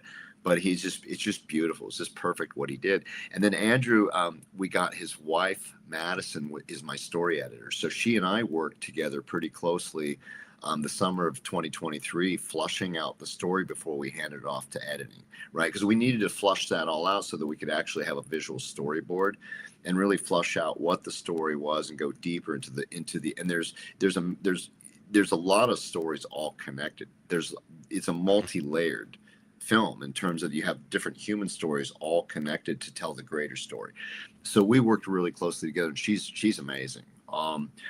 And then our editor is Michael Gonzalez, and Michael sits in Austin, and he worked with Melodic Caring Project for years. So Mm-hmm. you've seen a lot of his work, and that's how I met him. And he also did the Seattle Music Insider website. So we've known Michael for a long time. If you notice, the trend here is that every single person that's involved in this project, we've known, they're friends, they're family. You know what I mean? We didn't just pick random people. We picked this group of people because of the relationship we have with them and what they mean to our community and who they are. You know, Wands is a cancer survivor too. And so, you know, this group is special. And the fact that it's kind of like a family movie in a way, because it's all done with friends and people that I admire. I'm probably one of the only person that hasn't won an award, you know, because Jason got nominated for a local Emmy for a piece that Seattle Channel did on the film, on me and our film, and then Juan's the Grammy winner, and then Andrew's won awards, and Bubba's won awards, and I'm sure Madison's won something, but it's not about that. But I'm just saying is these are what it means is these are folks that are really professional, that are really great at what they do. And they contributed, and the fact to have those individuals is just an honor, because I wouldn't have done it without them, because I felt like if this is going to be what I want it to be, it has to be with these people. There's nobody else. Like, there's nobody else to be music supervisor besides Andrew Jocelyn. I had a backup plan, but it would have been in-house. We would have had Bubba take on some of those duties, but even Andrew was the person in terms of just his vision. When I gave, like, when he did our first trailer, I said, Andrew, here's what I'm thinking. I didn't tell him a lot. I said, here's where I think some of the emotional cues are, but I said, I don't want to tell you too much. You'll figure it out. Just do your thing. And then he did it. He sends it back. I'm going, yep, that's pretty much what I wanted. And that's how it was. Yeah, it was really smooth. And so once we had that, then and then Andrew I'd go to for certain guidance, and then he would again check in, make sure that we were doing things within compliance, which is really helpful to me. And I also learned some things along the way of what I need to do going forward on our next project down the road. So, yep, that's fantastic. Great team. I call it the Magnificent Seven. Yeah, I think you've already kind of answered this question, but I want to ask you another question here. And you just talked about the team that you put together here. There were a lot of people that have some accolades, but that's not why you chose them. You chose them because these are friends. These are trusted people. They're people you've partnered with. Yeah. You know what they're going to do. You know they're going to work hard. You know who they are as human beings. Exactly. If you were going to give advice to somebody who wanted to start up a project like this on gathering up the people, deciding to do the project, you know, we're looking at Fred Hutch here. So Fred Hutch has their own like donation and events portal where you can go on to their website and actually kick off your own events once you've started down the road of gathering up some people and just getting that idea brewing. What would you give advice to people who are just starting out on that journey? Absolutely. So here's the thing. You have to have a vision for what you want. And I had a clear vision. Visually, I mean, I knew what I wanted visually, aesthetically, because it's something I'd been worked on before. It's something that I'd been in the ideation phase before I even talked to anybody else about it. And I had a vision for what I wanted for the story. Even though the story wasn't fully fleshed out, I had a general vision of what I wanted. And so my advice is you find people that are bought into that vision, that see the vision like you see it. And that get your vision, and then you pick the people that can manifest it. I knew that if I had a certain vision, certain shots I wanted, or certain visuals I wanted, I knew Jason would be able to not only deliver, but even come up with his own ideas that were even different than mine, or even better than mine in some cases. You want people that challenge you. That are willing to be honest and tell you if something's working or it's not working. That's important. You have to have people you trust. You have to have people you trust that get your vision, and then you get out of the way and you let them do their thing. Directing is not telling people what to do. It's directing. That means I'm going to direct you in a certain direction. You know the vision, you get the vision, you get what this is about. Just go and be an artist. So even with Michael, our editor, there's times that I wouldn't even be in communication with him for a month. I would say, Michael, just be heads down, do your thing, just be immersed in the material. We would have deep conversations, then he would go, and then he would show me what he did, and then I would sit with it a few times. I'd have to watch it a few times because my first visceral reaction is going to be really emotional. I can't think clearly. And then I had to watch it. Then I could actually give him feedback. And the thing with Michael is he got the vision, and he and I were working so we were working in lockstep so well that very rarely were there big wholesale changes when he'd send me things. I would go into the detail and start, tweaking things and tightening it up and cutting things out and going in to really make it better. But the foundation, basically was in line with my vision. So again, in a nutshell, find people that are enrolled into your vision or bought into your vision and that can execute on your vision, and then get out of the way and trust them and get out of the way. And then jump in at the right time when needed. Fantastic. I absolutely love that. So not just finding the people that you trust and having the vision to get going, but then being able to let go. Yeah, letting them do what they do. That's why they're great at what they do. And Andrew Jocelyn does not need me to direct him. Wands did not need me to direct him on the voiceover. I said, Wands, just bring, I did my own version of it first. And I said, but you make it yours. And he did, and it was perfect. And Jason Tang, I don't need to tell him how to shoot. I can suggest, here's a shot list. Here's some things I want you to get, and then do whatever, and then go crazy, knock yourself out, have fun. Michael, same thing on the editing side. I told him, I was very specific on what I wanted and what I'm thinking. We had deep conversations, but then you just got to get out of the way and let him go back to the lab and do your thing. Absolutely. And just be with the material. Not only on a functional level, but emotionally and spiritually, right? You have to, there's the execution of the editing process. And I edit myself. I've edited sound, I edit video, A lot. I create content myself. But you have to almost let the story tell you what it wants, because it's a living thing in itself, right?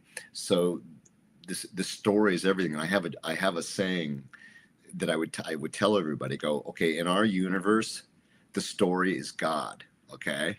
And we're here to serve God. The story, it's always about serving the story. So any piece of content you pick, every choice you make in that moment, is it serving the story that we want to tell in that moment? And so the editing process, the editing process was a year long.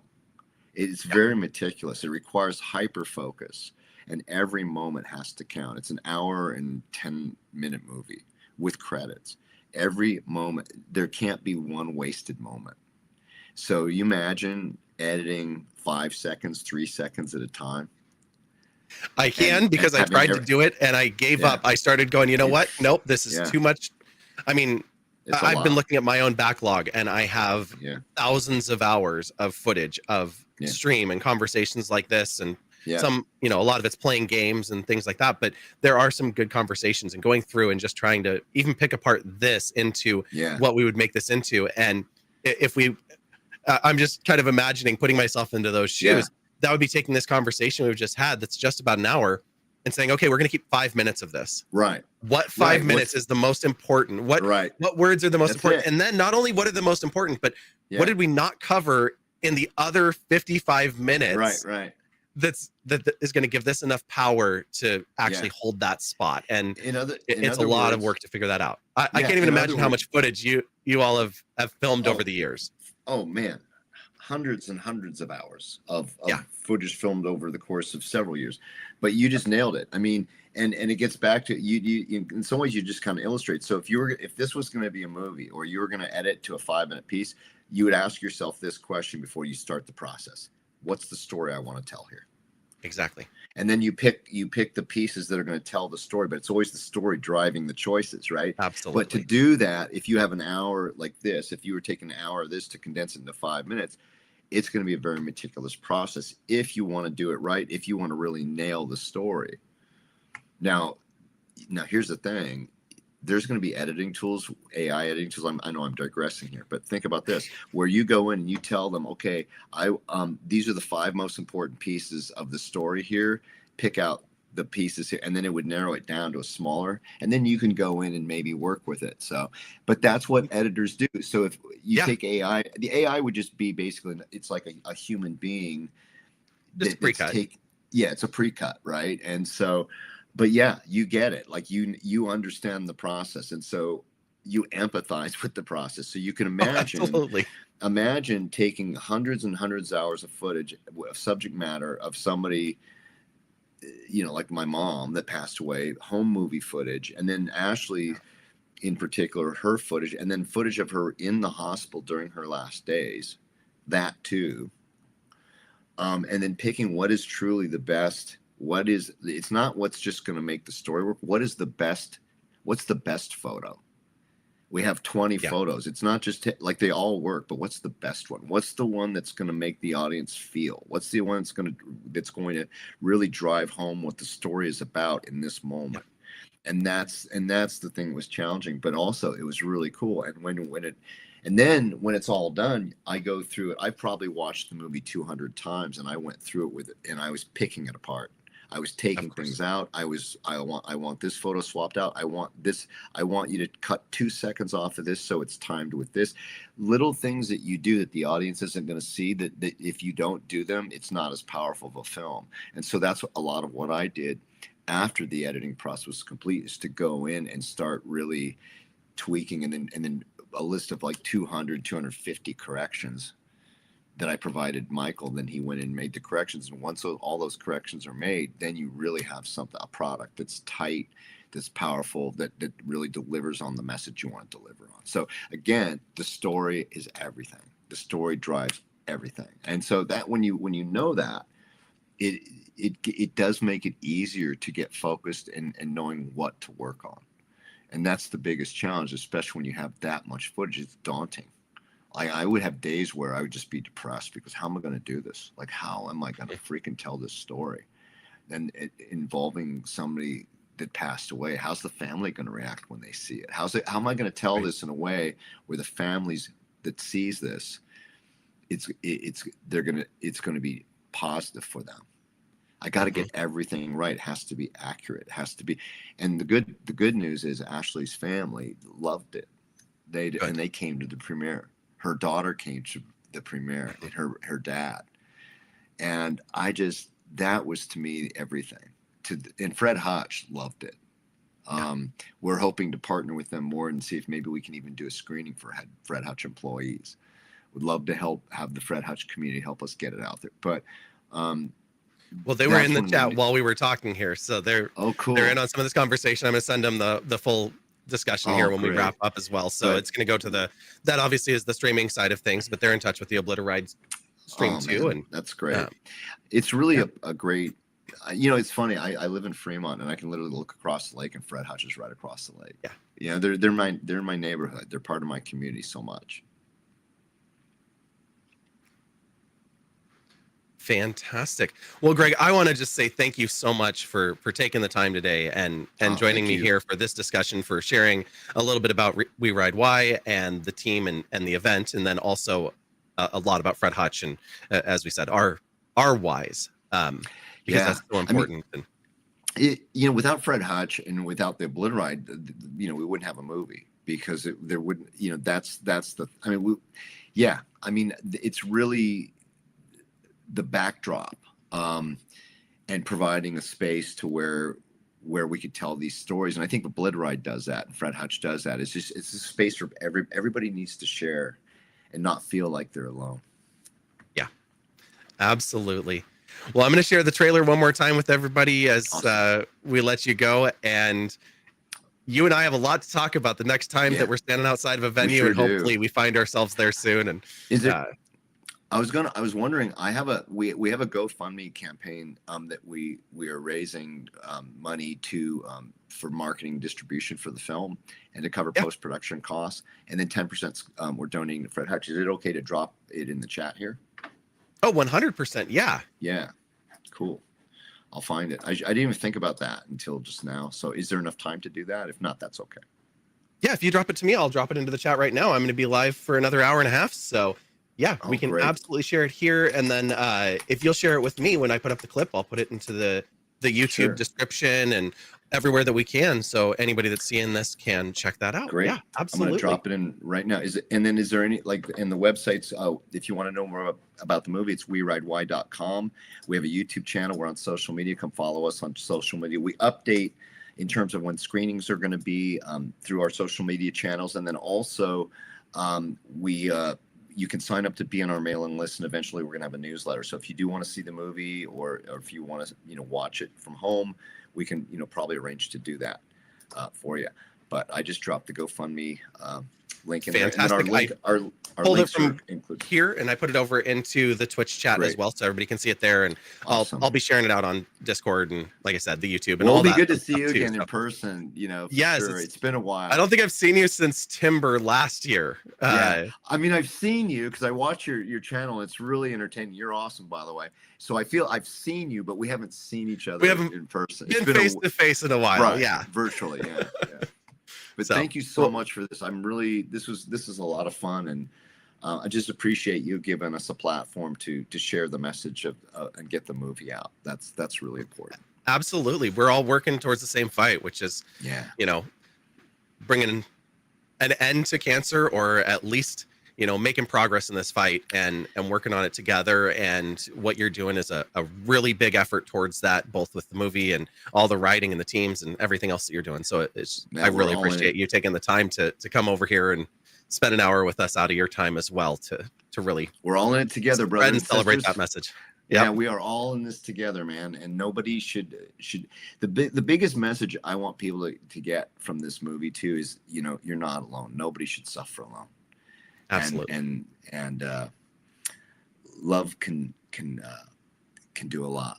Love is why we do this. Absolutely. All right. Thank you again, Greg. I hope you have a wonderful night. Like I said, we're going to share the trailer. We'll share the links out, and I'll send you a copy of this once I get the highlight posted and everything. So we'll see you soon. Thank you again. All right. Yeah, of course. Bye. Bye.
All right. Thank you so much, everybody, for hanging out. I know it can always be a little bit weird on streams when we're ignoring chat, which is always so hard. But I am so grateful that Greg was able to join us. That was Greg Roth, the star and director of We Ride Why, a documentary about some of his personal experiences with loss and both family members and friends that have been lost to cancer, as well as those that have survived it. And his documentary and a number of other community members that have been working since 2017 on a movie that was released just a few months ago, and is currently submitted to a bunch of music festivals and things like that, and is going to be rolling out throughout the rest of this year and even more around the country and the world in 2026. And it focuses on them essentially. It's about riding bikes, but more so than that. It's about Fred Hutch of Blow to Ride working together, the community fighting to find cures for cancer, to fund research, and to just do amazing work. And I was just, like I said, I was really grateful to be able to have him on. I've known Greg since like 2012, which was when I first started coming out. And Greg was with an organization called Seattle Music Insider back then and was interviewing musical guests at the shows that I was working. And so we have worked alongside of each other for a long time. And it was just really fun to be able to bring him on and interview him. And let me snooze those ads one more time. I'm out of snoozes, so 5 minutes. I won't be able to stop them, but we'll at least put them on hold. You said you'll hope it will be at least as big, if not big, than Terry Fox's story. I'll have to know more about that. I don't know that story off the top of my head, so Goddess Lucia, if you wouldn't mind sharing more about that, either here or in the Discord, that'd be wonderful. And yeah, it's like I said, it's always hard to have to pause and not focus on what chat is saying. And also, I'm going to update this goal really quick because you all just crushed it. That was a giant donation that came in while we were just talking there. Let me see where we're at, because I didn't even see it all. I was like, what is happening? We are now at, let me refresh this. There we go. $328 total. Just shot past the 250 goal, which means that whether or not I want to, I'm going to be playing Elden Ring. So thank you all for that. And that puts us at 328. So you also all will, well, you don't have to endure. You don't have to be here for it, but you have triggered bad poetry, which means I am going to break out my poetry finally.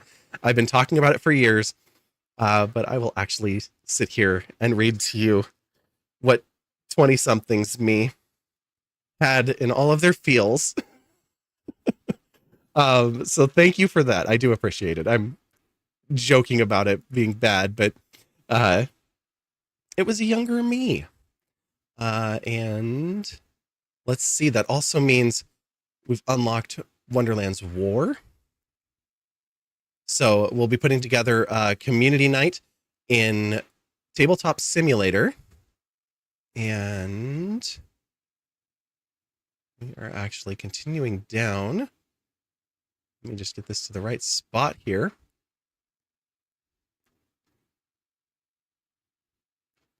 We are just shy of enhancing Painting the Roses to actually be a graphical experience where it gathers up pictures and I engage an artist to continue on with that, and we'll activate the rest of these milestones on the other side, so it'll be all the way up.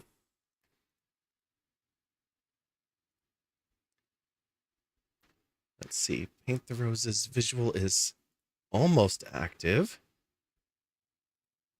Oh my gosh, we're closing in on sewing streams, on Cursed Karaoke, the whole works, and our final goal, at least for milestones, at $500. So That is now activated. Thank you all. Full Elden Ring is unlocked by the donation that just happened. Little devious. Somebody's excited about this. I was like, people have been asking me to play Dark Souls forever, so well, I guess we're gonna do it. So it has happened. But yeah, as these ads run, I'm going to take a quick step away. This will not be our last ad break. We'll get one more just before we raid out to Jen. We're going to be going until 8 p.m. tonight. So we are going to dive back into Hollow Knight in just a few minutes here. So I hope you'll stick around for that. We're playing a Hollow Knight randomizer that is the most cursed experience I have ever had. I have left it unpaused this entire time, and somehow none of you took advantage of that to throw things at me in crowd control. So thank you. I just looked at the game and I'm like, it was seriously sitting here like this. Didn't know it was still running. I would have come back to just find myself dead. It wouldn't have been that exciting, but it's still kind of funny. All right, let's push this button. We'll get these ads out of the way, and then we will come back and dive into more Hollow Knight. We'll send you to the BRB screen for just a few minutes. But yeah, thank you all for being here tonight for such a good cause. And we'll see you in just a few. Whoops. No.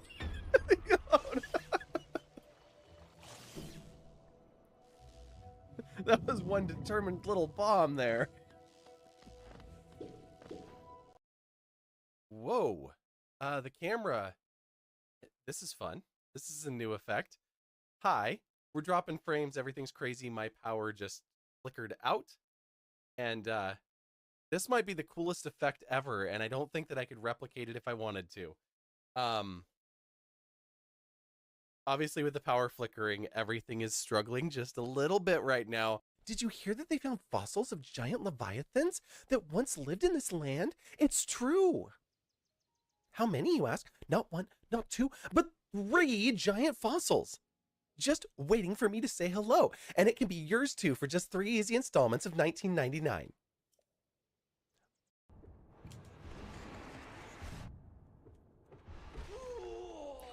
Okay then. Apparently the stench was the answer. It's okay, girl, as long as you know that it's chai and not chai tea. It's non and not non-bread. I mean, it is non-bread, but N-O-N-E bread, right? Oh, fine, headphones. You don't want to play along. That's okay. In all caps. Folks, if you want to see how to get a VIP to stop following your channel, no, I know better on that one. Don't worry. Reduced. Okay. I'm gonna shove you. Why did you shove me? Oh! You shoved YOLO? Sage, please. They don't have hats. I have a hat. The enemies do not have hats. They just have skulls. The enemies have red on them. Yes, look for red circles, not purple circles. I love that you announced it. I'm gonna shove you. Look at that stance too, just like, let's go, YOLO. Come on. Range.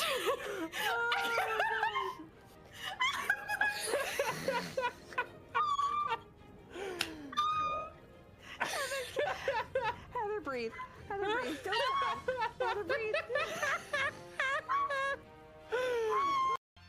Oh, that was a tasty morsel. I'd love to get my tentacles around her. Slurp. I felt dirty saying that.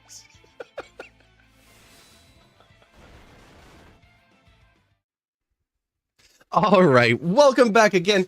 We are diving into the game. All right, thank you, Goddess Lucia. So Terry Fox was a Canadian athlete. He was a long-distance runner and a basketball player in the 80s. He was diagnosed with cancer in one of his legs, and it had to be amputated. During his stay at the hospital, he saw a number of other people there suffering with other forms of cancer. Saddened by this, he was then determined to raise money for cancer research.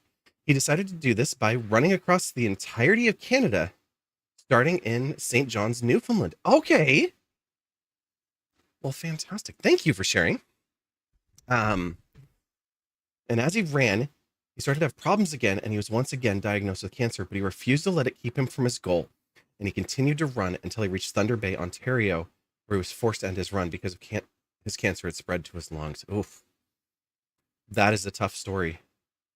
Yeah, deciding to get out there and do something and then not being able to finish it, or not being able to finish it in the way that you want to is a really tough thing.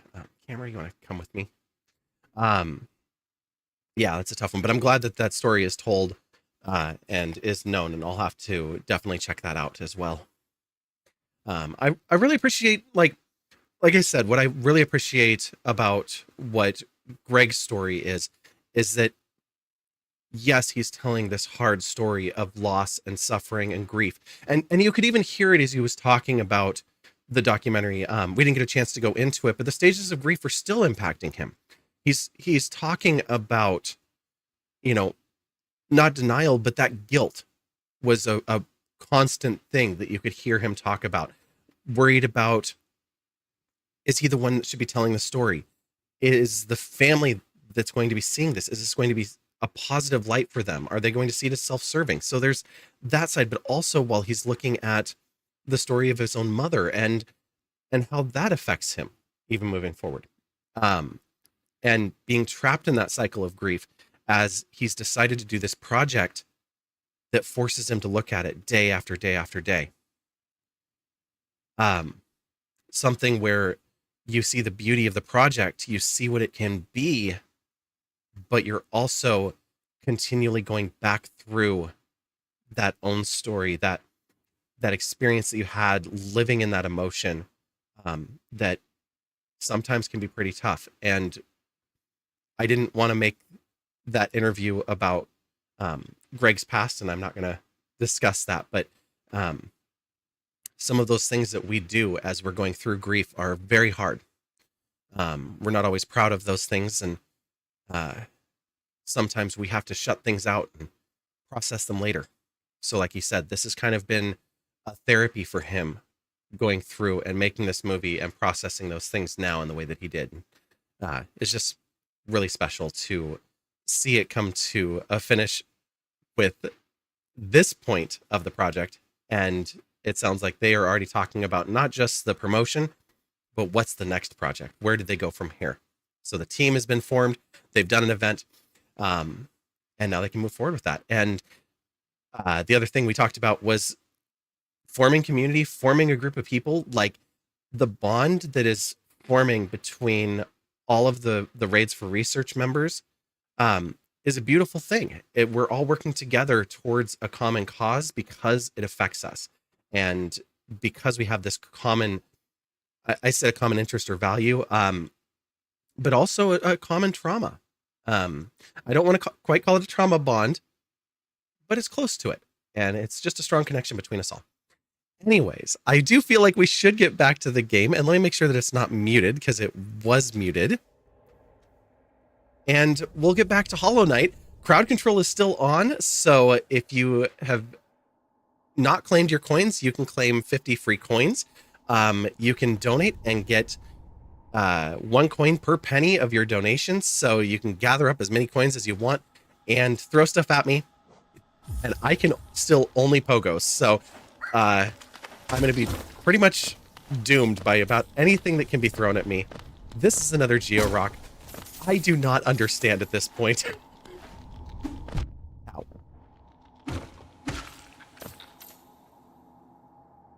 I just don't get it. Top is unchecked and reachable. It's an inn. There's 2 tops? What?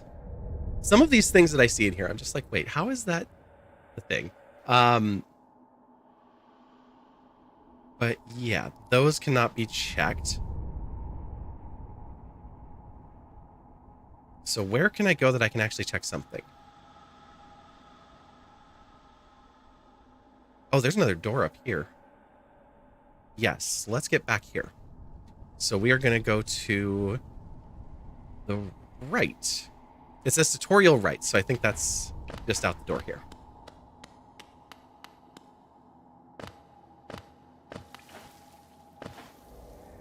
And got us to see it. He said he never did finish his run. His cancer, unfortunately, did take him. But his story became very well known across Canada, and thanks to him, you have the Terry Fox Run Walk for a Cure. Fantastic.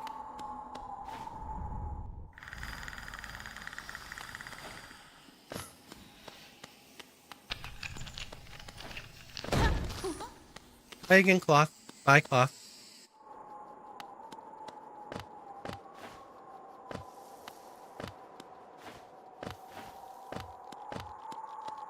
Oh, we can't get over there. Not that way.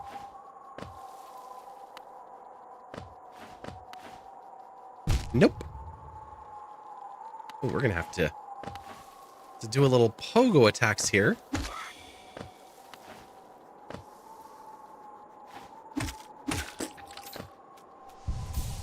I lost my soul somewhere last night, or my shade. We're gonna leave it out there wherever it is. We lost it a couple of times, so we had no geo anyway. Oops. We'll keep trying to heal and keep ourselves going here. And there is a door down here, so we'll see where this one goes. To darkness.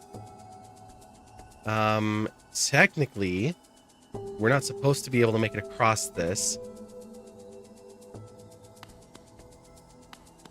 Yeah, we can't see that, and I don't know that route well enough to do it that way. Do we have any other doors here? Bottom two. Okay, so this is reachable. Unchecked, unreachable are the other two. So that's going to be the only one that's reachable. Okay, great. I have to go around, though.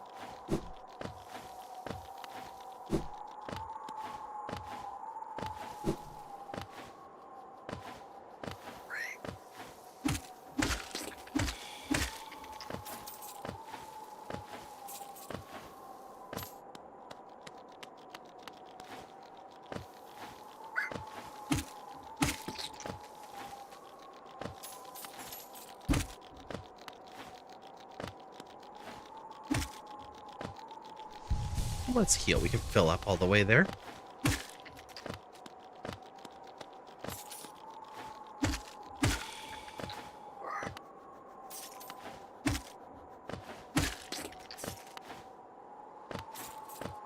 If you're looking at the controller down below, you can see that I keep hitting this button. It doesn't do anything when I'm looking this way. It only works looking this way.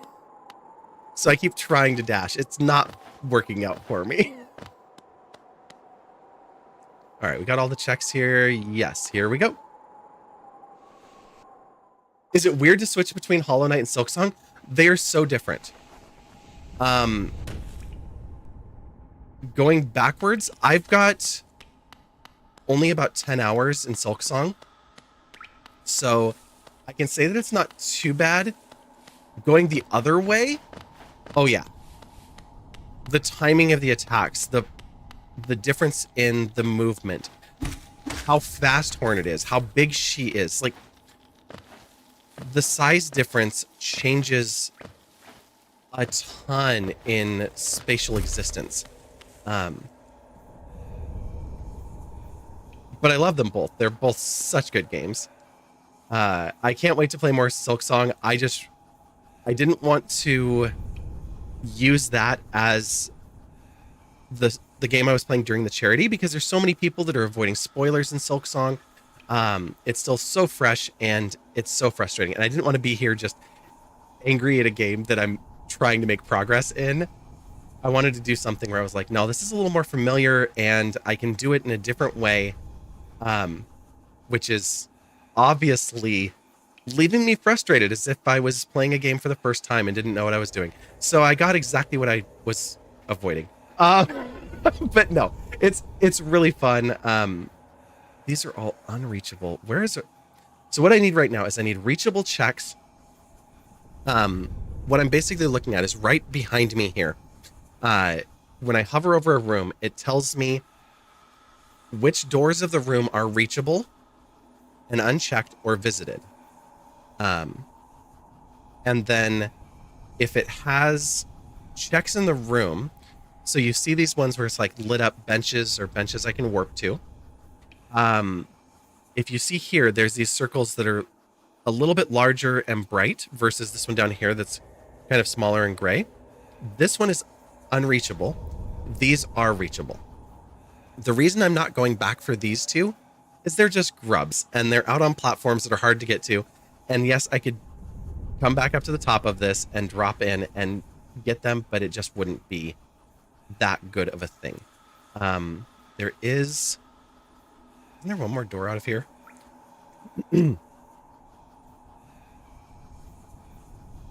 No, I visited all the doors out of here. So yeah, trying to find anything unchecked and reachable.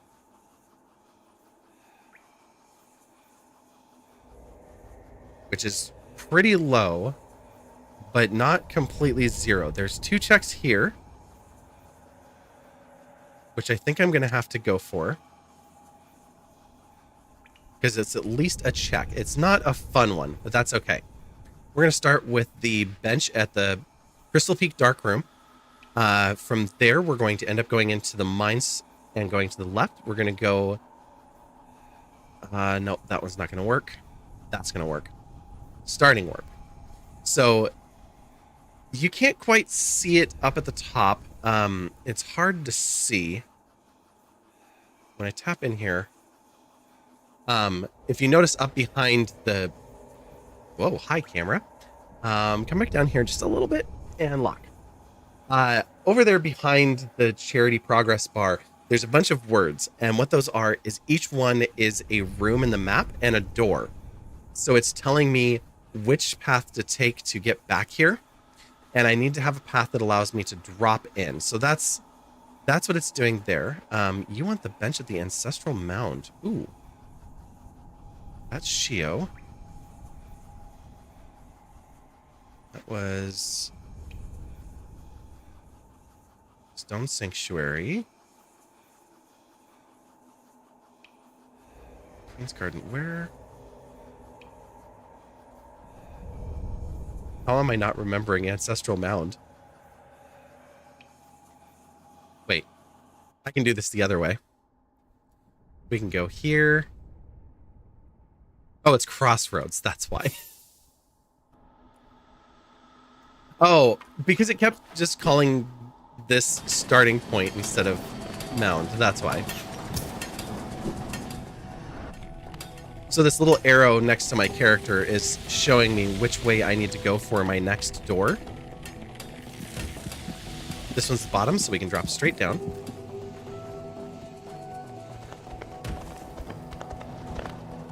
And we've been using a lot of the same pathing, so that has been a little on the frustrating side, but it's just kind of how it goes.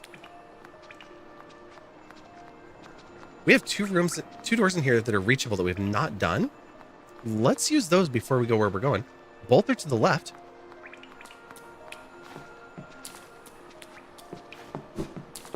I don't think I can get back up there. Chai Latte Nebula. Hello. We come bearing shiny rocks and tea. Amazing. Hi, Chai. How are you? How was your stream? How was Horizon Forbidden West?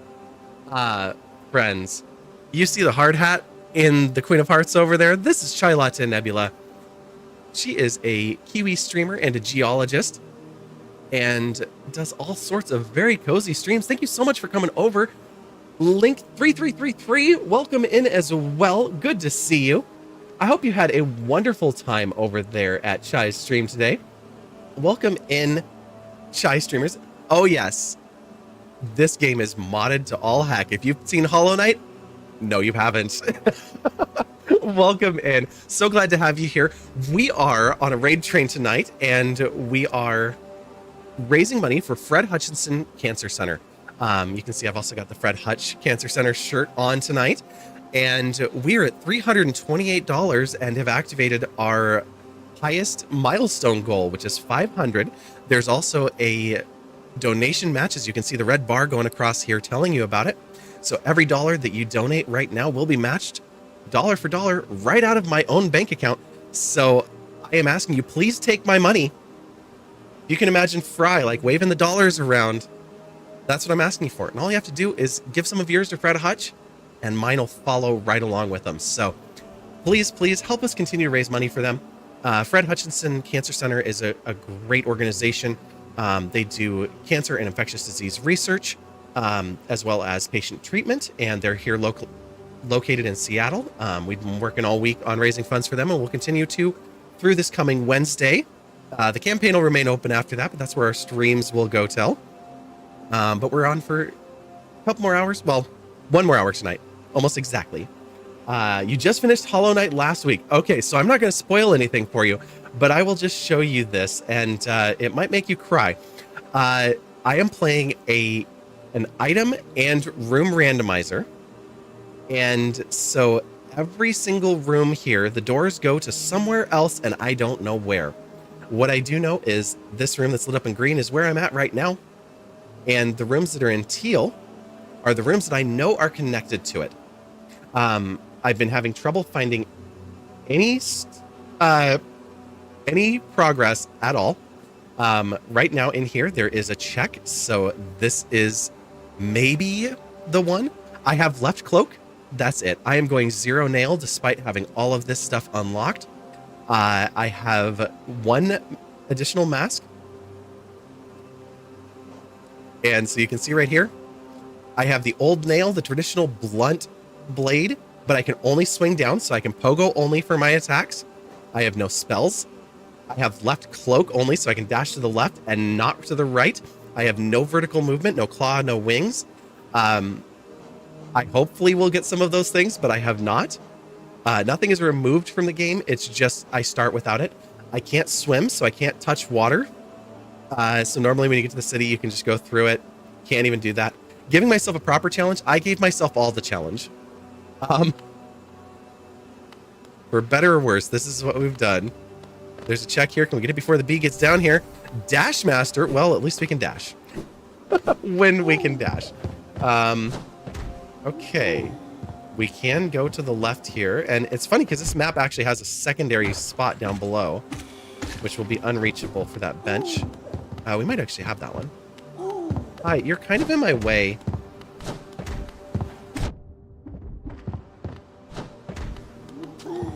You don't want to come this way? No? Oh.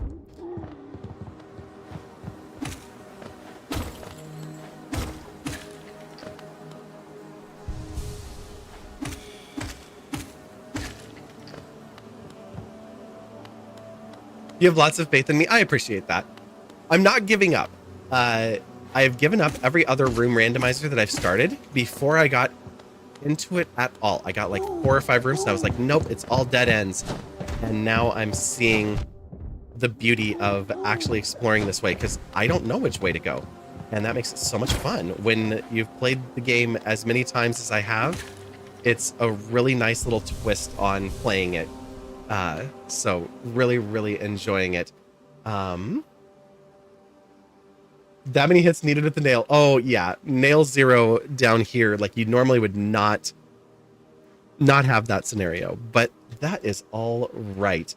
We'll put the donation link back up here and we'll pin it up at the top of the chat. If I can push the buttons right, there we go. Chat, you're gonna go and lurk? No problem. Got to go get groceries before the rain comes.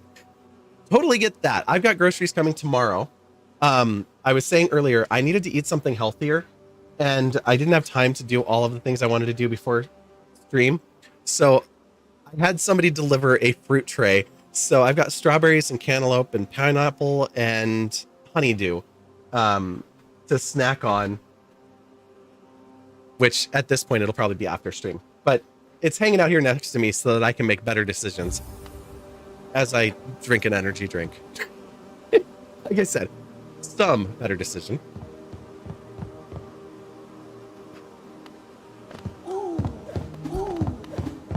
Get back here. It's also hard because I keep getting hit. And so I don't want to fight that one. And then he summons a bee, and it's just a whole thing. The bees aren't bad. 2 or 3 hits. It's actually good that they're so low, because if I need to get out of here that way, I would have to enemy pogo my way up. So I'd need to get like a swarm of bees and have good health before I do that. Oh, you jumped towards me. Oh, could you do that?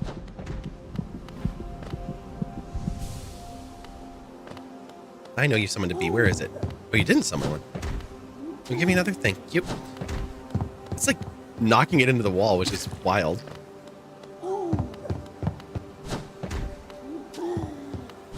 I want to go through that, but that guy sitting there is making it very difficult.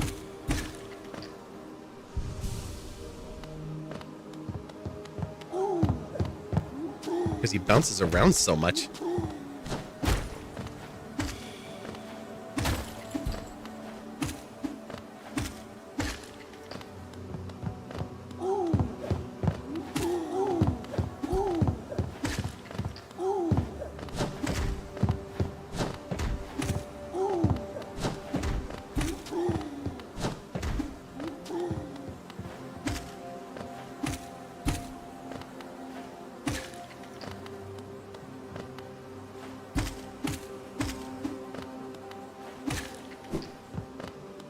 Okay, we've almost got this guy. There we go. Luckily in this one, we can kind of hit to the side with the pogo. It's not like a complete hit. So we don't have to only have that downward point. And I don't know if anyone's played Silk Song, but that initial pogo that is at an angle and it's 1 point is quite the challenge rating. Okay, where did we just end up? We're on a little journey here. We're going to go back here. I don't have any pins, but I definitely want to come over here. We have one unchecked door over here, which is that top left one. So I definitely want to go through that. The angle is a pain. Still getting used to it. Yeah, oh, absolutely. Goddess Lucia has only played up to the Pantheon content in Hollow Knight. Only to the Pantheon content. Are you listening to yourself? I only played to the end in the hard area that's like extra challenge for the fun of it. That's fantastic. That's not an only at all. That's a great achievement. I want to do the Pantheons, and I have a vanilla game, or a vanilla-ish game. It has bench warp and some quality of life stuff, but nothing battle assisting. Because I do want to go in and just do the Pantheons raw, because I never actually went and did them on my first playthrough. You didn't do them, didn't even start it, only got there. That's okay. That's still a big accomplishment getting out there. All right, so we have right 2 and bottom 3 are reachable. So we have 2 reachable paths from here. And we're currently at the top of the room, right? Yes. Oh, and an arena we didn't need to go to.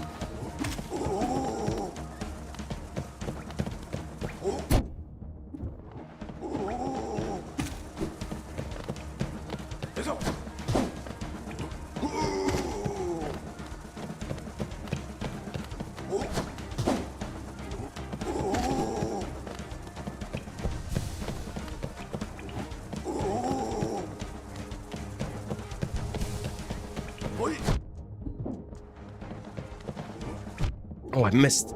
That was terrible.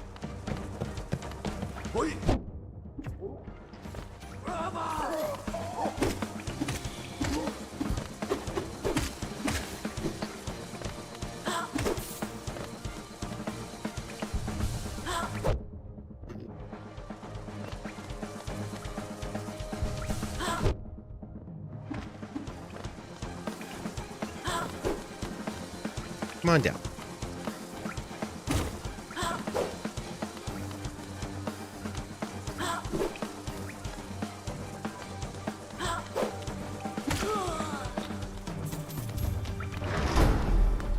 But we're alive.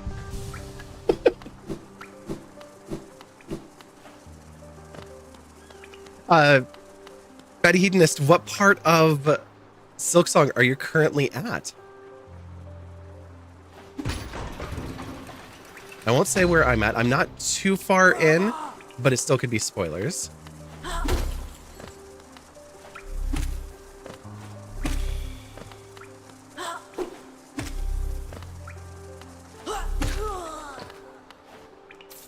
I should have gone up there, but I now know that that check is...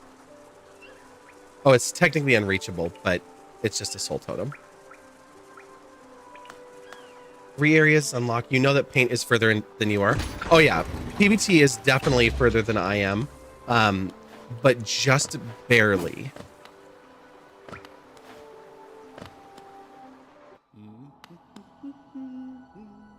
Ooh, we can get to Corny.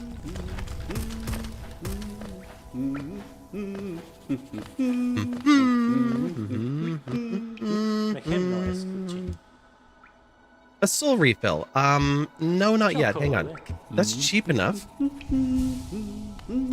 Oh, not one. Yeah, give me a soul refill. Just so I can fill my life here, because I have no idea where we're going yet. But hey, we're making progress. We're finding paths. So we have top is reachable, right 2 is reachable, right 1 we have to come through the other way and unlock. Which is funny that we have to unlock the door in order to leave from here to the right, even though they won't be connected or most likely won't. And then left 1 is unreachable. What is left 1? Yes, so items that are randomized include Georocks. Can I look at it all? I don't know if I can look at it from here. I think I have to look at it from the outside.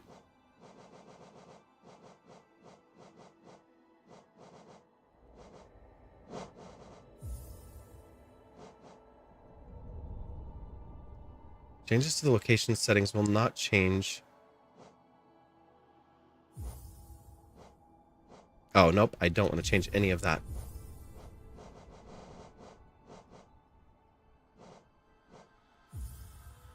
And I don't want to open the logs. So I'm not going to show it here, but because it would give me clues to where things are. And part of the joy is the mystery of not knowing where they're at.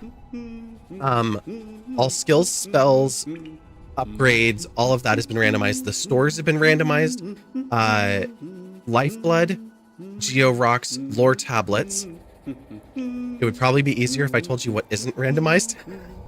I don't think I randomized the essence trees or boss essence. So those are still the same. Because I don't like making randomizers dependent on the dream nail. Not that I have a dream nail or essence. So I usually take that part out. And the Hunter's Journal entries can be randomized as well. So items can be tied to completing hunting specific bugs. And I do not like that one. So I don't have the Hunter's Journal tied into this.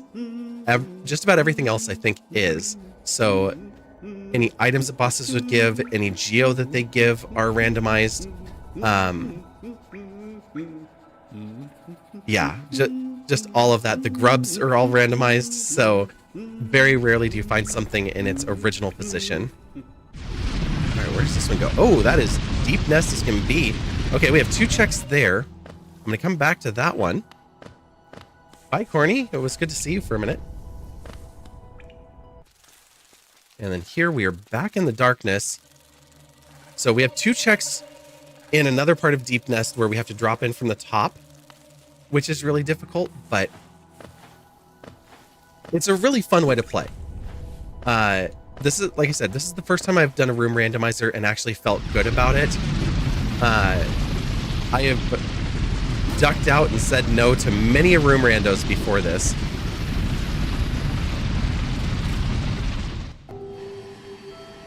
And we're going to take a look as well as we go as to what we can actually get and what we can't. Can we get to this?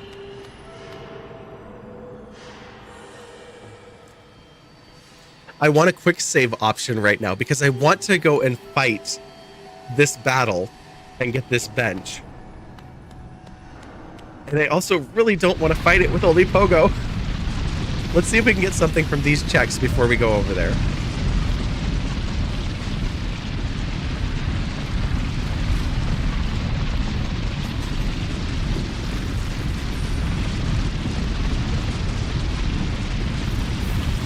A mask shard.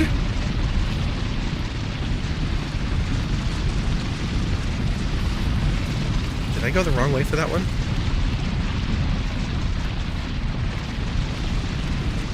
Sure did.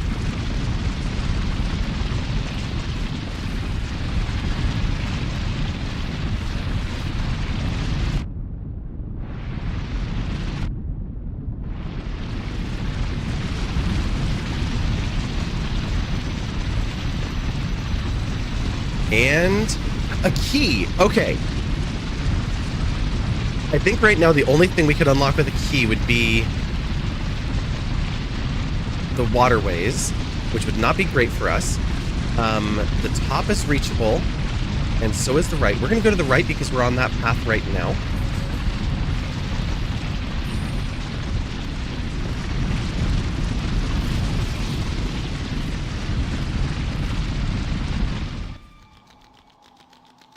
And we've got 2 more checks.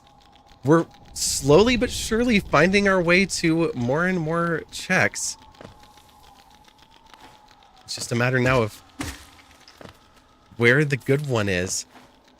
There's a geo rock up there. Not what we're hoping for.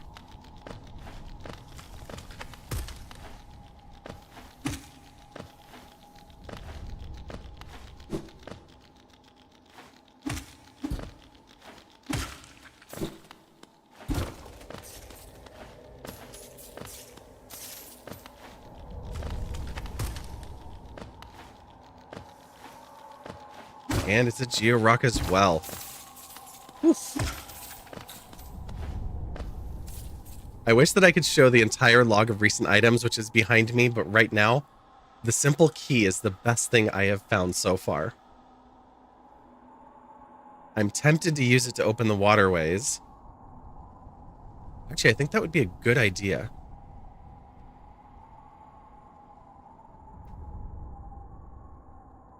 Well, it's not even opening the waterways. It's opening the door to the waterways, which is just a top-down door. So it's more like, at this point, trying to figure out, do I need a top, a left, a right, or a bottom?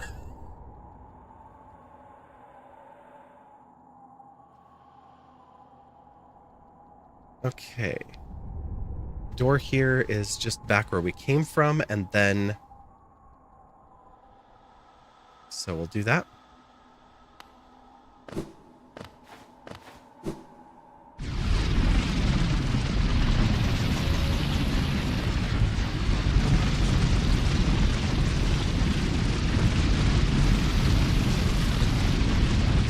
Oh, we can still go to the top here, so we need to do that. Don't ask why I did that. Felt like a good idea at the time. It wasn't.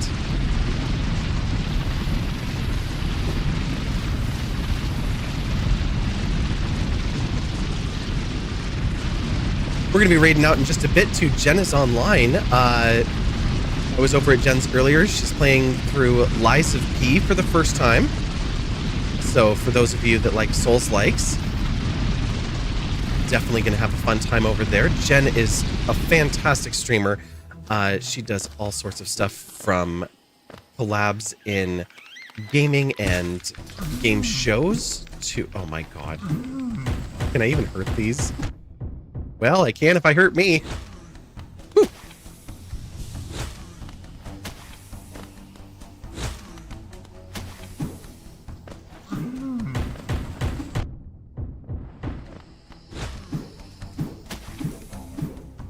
This is not working.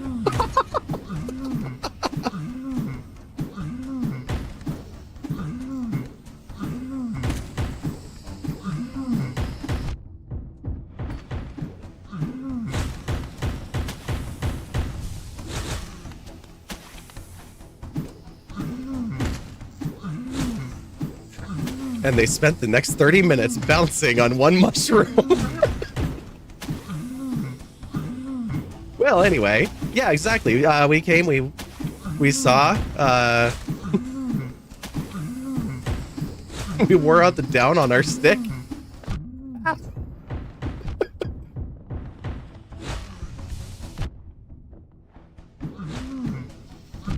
Oh no. This is the end.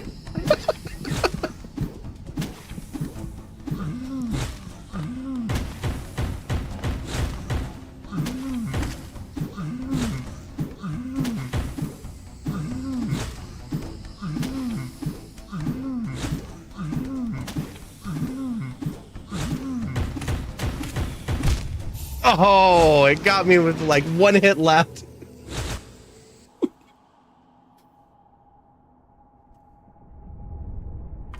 It's the end of the world as we know it, and I feel fine. Exactly. Where does this think we're going? We've got a map to go. I think we head back here because this wasn't too bad.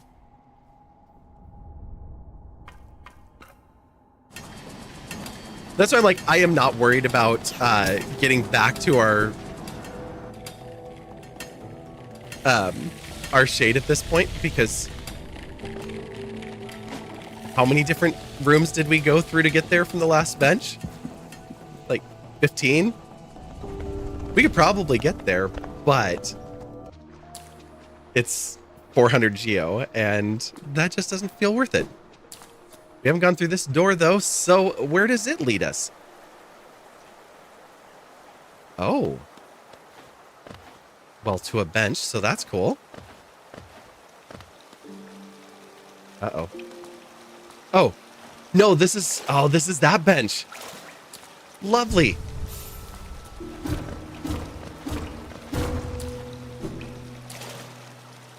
So we'll have a nice little soak, and while we're there, double check, is there anywhere else we can go from here? Just to the right. Perfect.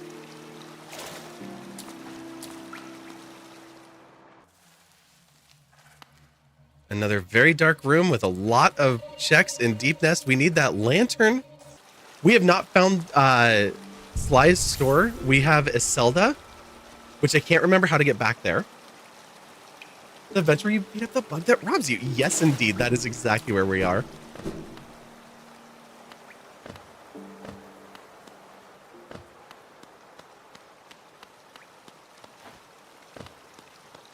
Why is Marissa not here? Excuse me. I was hoping to sit and enjoy the show.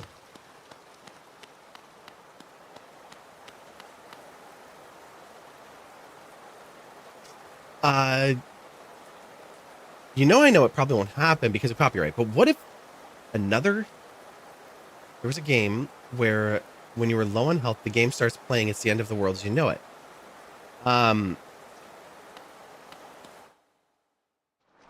Honestly, while I haven't looked into the licensing of that, you heard Greg and I were talking about that a little bit with the documentary, music licensing, and us being in the scene in Seattle. We have a lot of friends in the music industry, and we played some songs here, obviously not recording them, where we do watch out for that kind of stuff.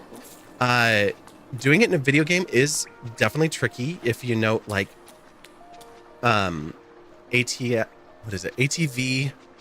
versus MX. You know, the ATV versus motocross games. They used a lot of like punk and rock songs from the 90s, and when they did their remasters, they had to get rid of a lot of those songs and put in new files because they didn't have licensing anymore for them, where it's like a time box license, and video games, obviously, like movies, outlast that, but video games continue to sell and be streamed and things like that, and a lot of that older stuff doesn't have streamer mode. I'm saying all of this to say that, like, Fortnite does it, the Life is Strange series use licensed music, Stranger of Paradise Final Fantasy Origins uses, I want to say, some Phil Collins, and I have a feeling, I just have this hunch, because of REM kind of being anti-labels and anti-corporate. Yes, they've made it you know, very successful at this point.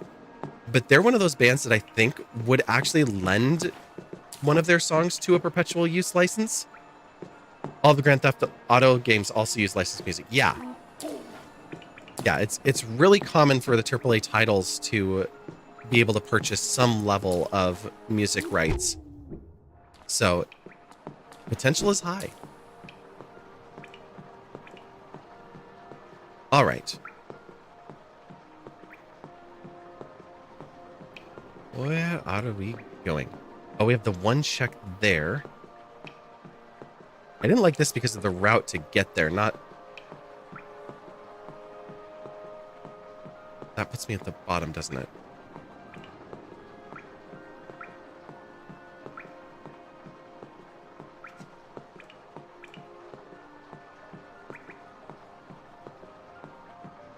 The bottom door is reachable, too.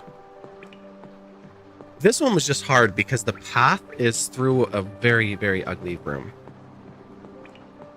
I think we'll go back to this one. Or do we want to go pick up our shade? Because we can, and then we could actually have full soul for a change. Shade, where did I leave you?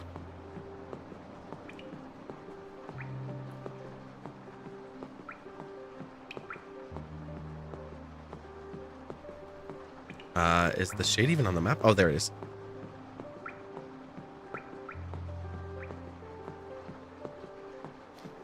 Okay, let's try this instead.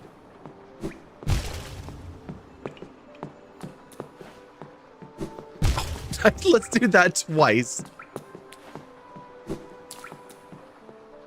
You don't know. You feel like something like that would be more likely for an indie developer to do, seeing as the AAA industry doesn't seem to have much of a sense of humor. You feel, at least not anymore. That's fair. God, especially with what's going on with the Nintendo versus Pal World stuff, like, it's okay to just laugh and enjoy things.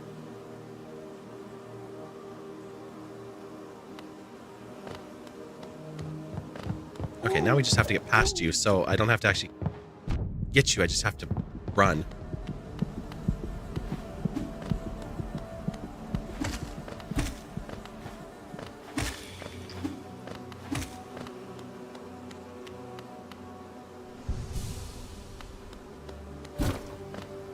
Come here.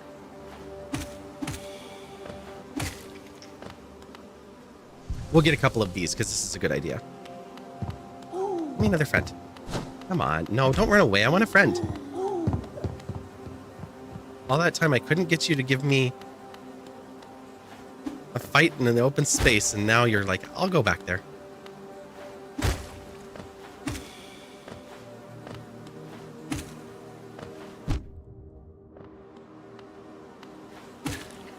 That was a very active bee. Or with what's going on, Nintendo in general, seeing as they suddenly significantly greedier than they have been. Yeah, they've always kind of been that way. It's like Nintendo and Disney have been very lawsuit heavy throughout history. I mean, Disney is the reason why copyright law is so messed up in the first place, where they changed the duration that copyrights remain before things go public domain and all of that, and put corporate rules instead of individual copyright holders, like IP belonging to a company and can be sold and traded instead of belonging to an individual who actually created it. You get that going into EA and American McGee's Alice and that franchise. Like, you see it all over. Oh, Without the Switch 2 is the most anti-consumer thing they've ever put out. Yeah, that's a very good point. I did not bother with the Switch 2. I was like, that price point for basically the same console plus a few new games. I was just like, I can't justify that. Like, maybe someday. And I say that as somebody who seriously bought a PS5 to play Final Fantasy VII Remake. Like, I've used it for other things, but I do have those IPs that will hook me, so it's not like it would be impossible to get me that way. But none of those properties are Nintendo properties. You have not bought a PS5. Fair. Okay, unchecked reachable, bottom 3. So we didn't go to the bottom of this one. It's always tricky to go to the bottom of things because when you go through one on the bottom, it might be just a safe spot to go stand and jump back up, or it might be a hole that drops you down forever. Okay, this is not where our shade is. We need to go up. Everything else is unreachable in here. Yes, okay.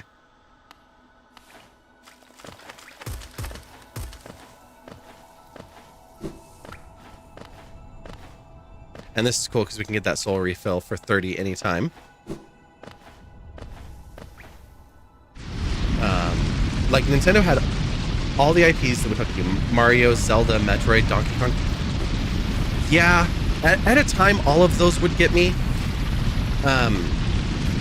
Like, I love the Mario games. They're a lot of fun as far as platformers go, and it's the first platformer I played, so that there's a sweet spot there.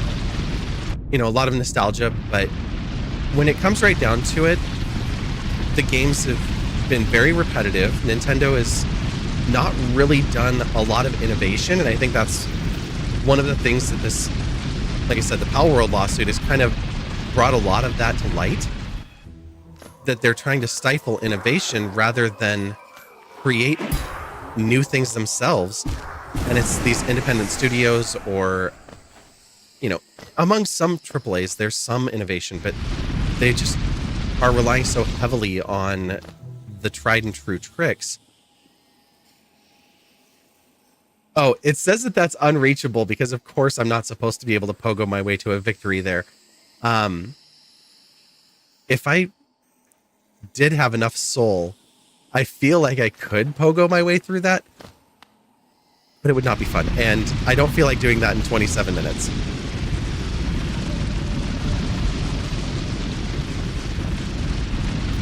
We are going to go back here.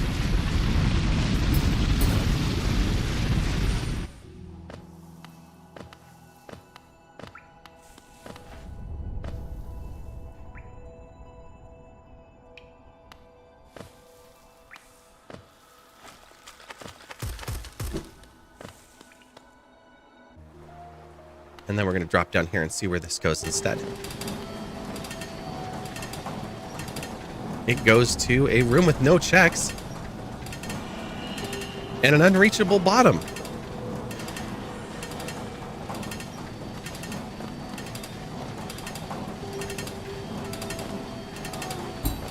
There's a grub.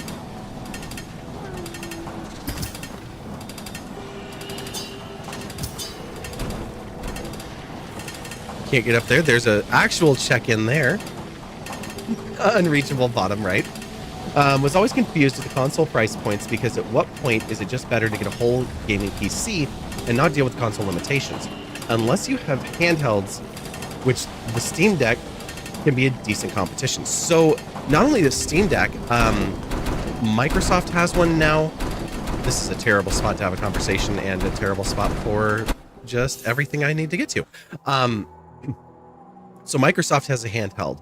Logitech has a handheld. I think, does Asus have one now too? The Stream Deck.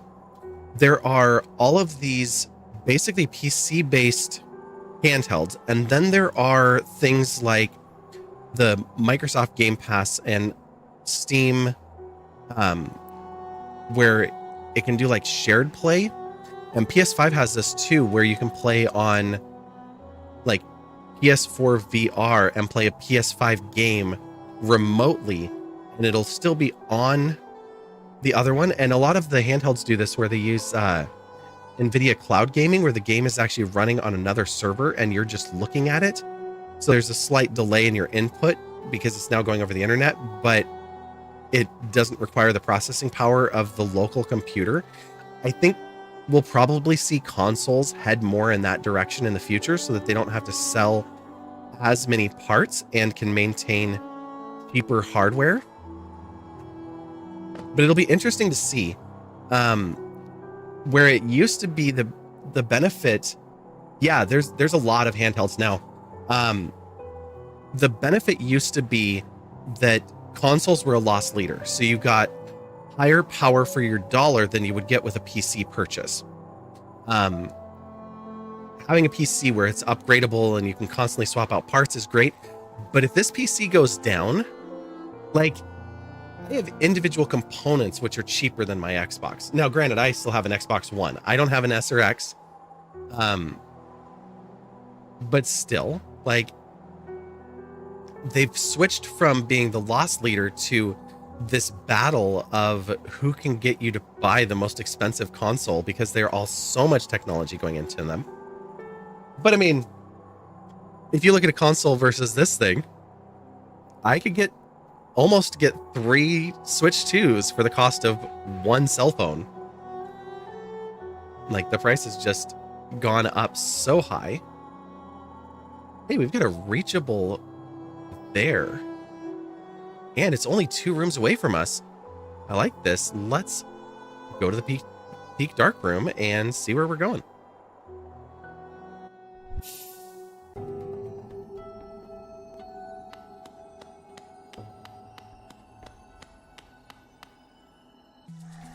But yeah, our devices market, hardware in general, all of that is changing quickly. Oh, I just never went that way because I got left dash. Okay, this is a check.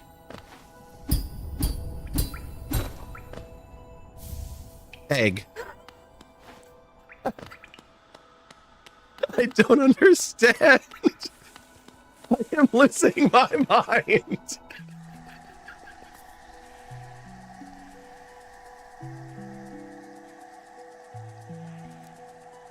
There wasn't another check in there, was there? Or another... I think there's another way in here, but I don't remember. No, there isn't. That's it. Okay. Okay, what else have we got?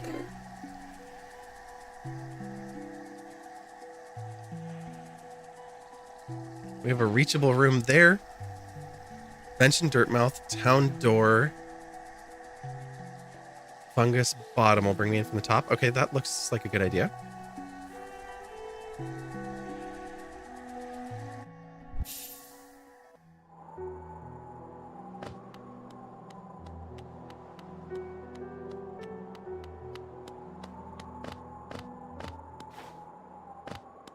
Headed to Gigi's door.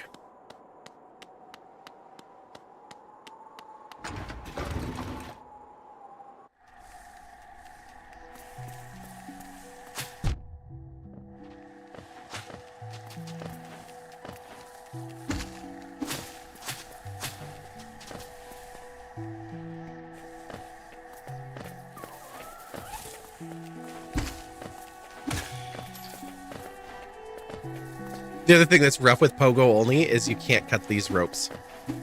You have to have a horizontal attack to cut those.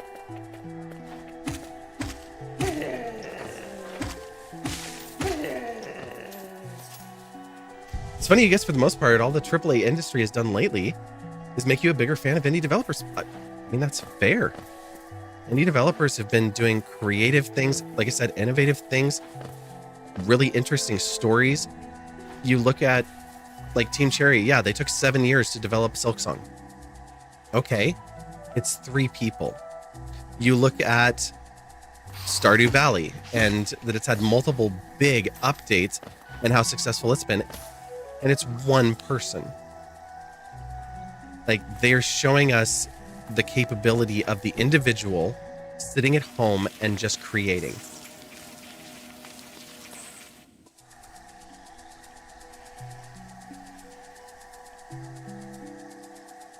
I think another thing that's really interesting is that we're playing all sorts of different types of games. Like, you go back a few years and it would have been, we're all playing Halo or something along those lines. It's just a Geo-Rock. Ah. It's fine. I'm just irritated. Come on. Oh, I can't get to that. But at least I know. Then you've also got, like, Time Spinner, another 1 developer project. Yeah.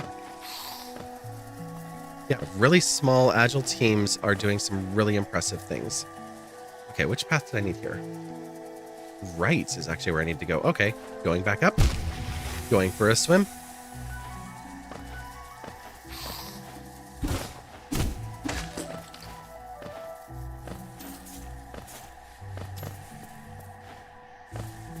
Oh, it was the hunter path.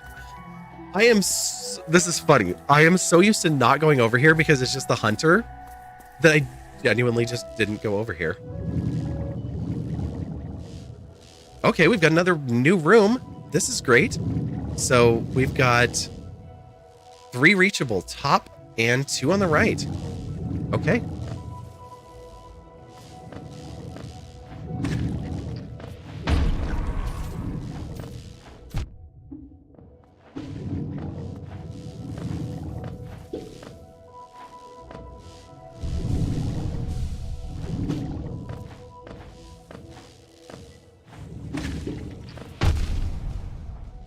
Well, that reached me. I was hoping I would be high enough up that it wouldn't.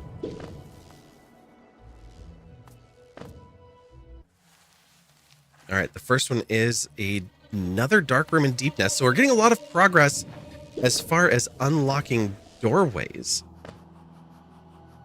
This one actually has a check just above us. It's another Georock.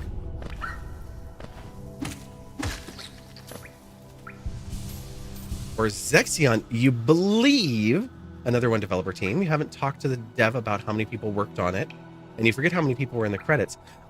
You know, I think it's always interesting because you do have like people that fund projects and stuff like that, and you think about the return on investment for what goes into making a game.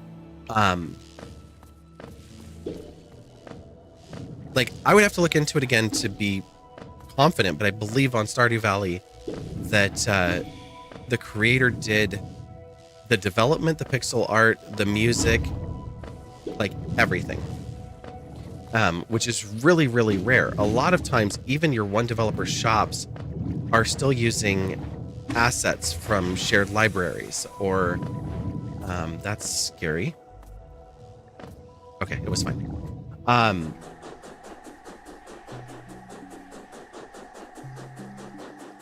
Well, we can reach both doors, but we can't go across, and there are no checks. And we already know where the other one goes, so we don't need to go through there. Wait. We have a room in here we never...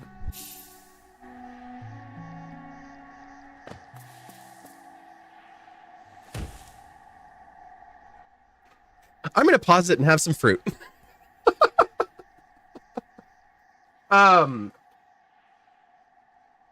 I'm like, wait a minute. We didn't open or go through this door. We have used this bench for so much pathing.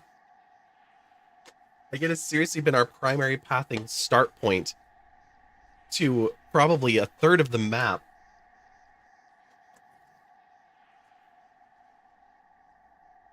And we never went down.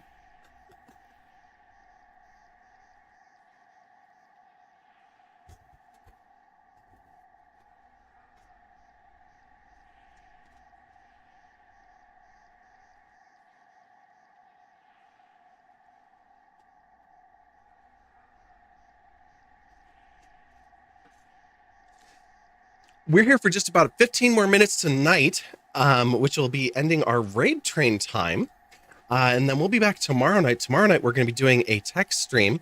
We're going to be doing a little bit of OBS cleanup. And then we're going to...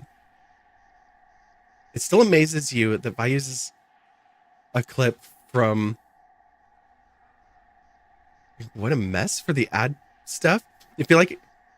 The only person that knows that show existed. Oh, the after these messages stuff. Those are 70s and 80s ad stingers. But yeah, the old Saturday morning cartoon stuff. I was like, what a better way to announce that ads are starting, and to make sure that it like grabs my attention, because I hate it when I don't know that ads are running. And when we do like the talk shows or interviews and things like that, I don't know. So I'm sitting there watching my ad manager constantly to make sure that we don't run over. And it can be really tricky. Whereas that, it's just, oh, we're playing a game. We're just going to go. We're playing the game. And then it's going to say, hey, you're in ads. And it's loud and obnoxious. And it makes sure that I know. So if we're doing a boss fight or we're about to go into a really interesting story point, or in this case, we're in the last 15 minutes of stream. So we're going to maybe check a few more things, talk a little bit more about Fred Hutch, and then right over to Jenna's Online.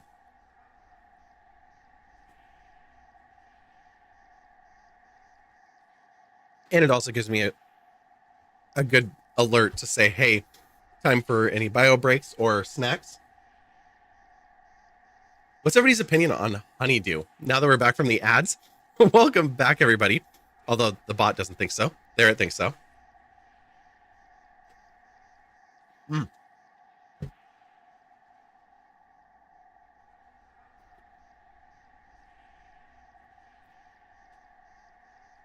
Ooh, yeah. I was asking, what is everybody's opinion on honeydew melon? And then I've been into cantaloupe.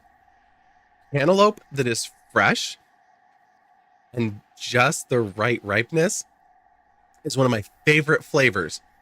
It is so easy for them to cut into it a little bit early and the flavor to not be rich enough, or to hold it until it's just a little bit too long, which means that I just had a delicious piece of cantaloupe that is just right. And now I'm going to be eating cantaloupe all night. So at least you know what I'm doing after stream. I'll be sitting in Discord and, well, I'll be watching Alineate and Jenna's Online for a while. And then I'll also be in Discord and probably watching some shows and hanging out with friends and stuff. But I will definitely be stuffing my face full of cantaloupe. We're going to chipmunk. We're going to full cheeks just so that I can get the entire experience. All right. Oh, we're in Grim's tent. Hi, Grim. I shouldn't be here. Hanging with friends. That's right. Babala Geno. You called us? No, I didn't. Speak to master. Well, I didn't even see the fire thing. Yeah, I can't go in there. I was like, I'm pretty sure I didn't call you. And that's a Geo Rock. How can it be a Geo Rock? How are there still Geo Rocks in the game? Oh, you haven't tried honeydew. Okay. Apparently there were two What a Mess shows, one in the 70s and one in the 90s. You guessed, you don't know. You didn't get much information from Wikipedia. It says there were two animated shows and the time range was 1979 to 1996. Oh, okay. Nice. Hitchbot, hello, hello. Hi.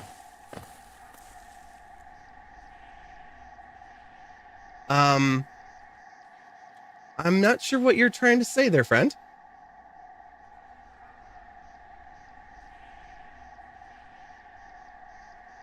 Ah, okay. That's, you do you.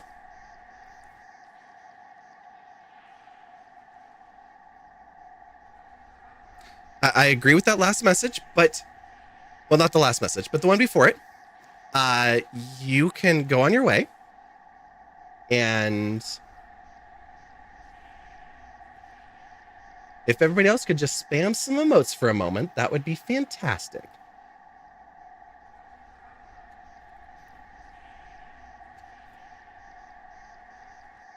Let's get those off the screen. I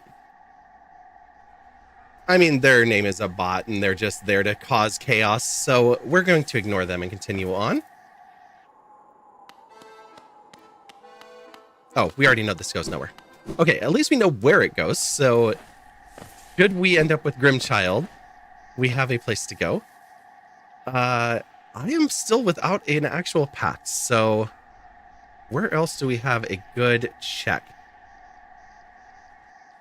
How are you still posting? I just hid you on the channel. You are not supposed to be able to chat there. Oh, freaking YouTube.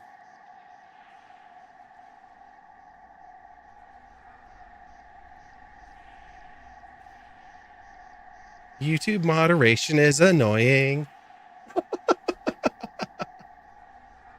Oh, what a waste of time. Go harass another streamer. Or, you know, don't. Find a better way to use your time.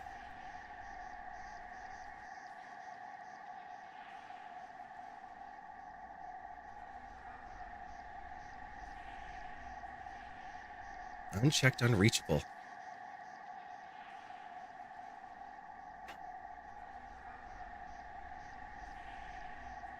It would be one thing if that was, you know, intelligent conversation, but it's not. That person was all over the place and clearly is just a troll that's probably 12 years old. Just looking to get a reaction out of people as they do. It's funny, it's the first one I've had on this channel. I get them all the time on the Eagle camera. Hey, there's a reachable one there. Let's do this from this bench. Perfect. So we'll just warp back up because I don't want to navigate the room. And we've only got like 5 minutes.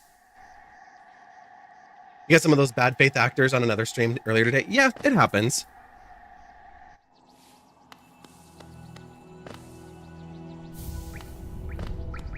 My mods on the Eagle Cam, when I first put in automation, because I don't have any on this channel over there, but that's just because I haven't needed it. But they get a ton of like view bots, adult site links, stuff like that is just constant on that.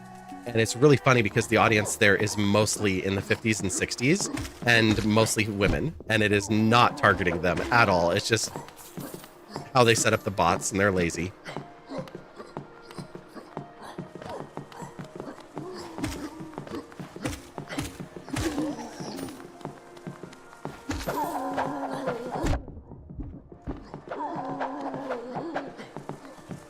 Kind of reminds you of when you watch one of the call-in shows you watch on YouTube that's hosted and run by scientists and trans people and such.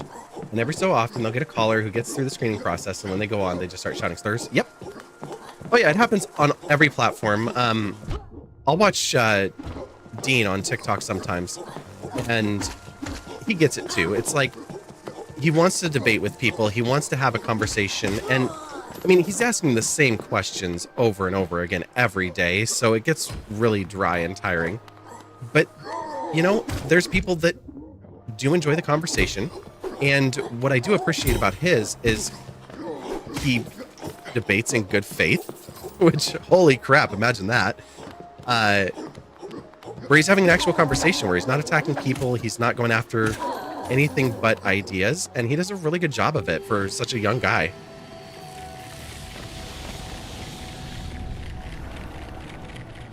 Imagine debating in good faith. That's a rarity is frightening.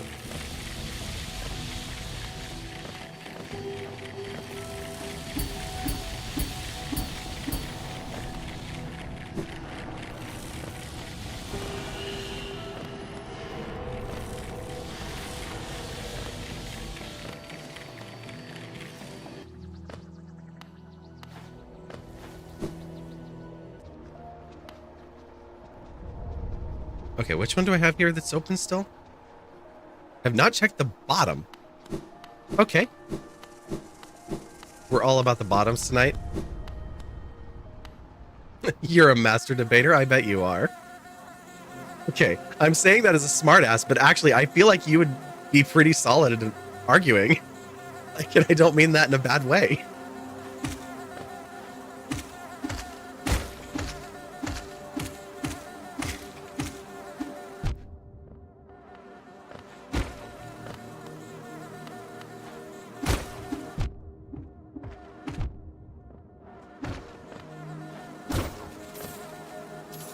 Was that all that was in here? Again?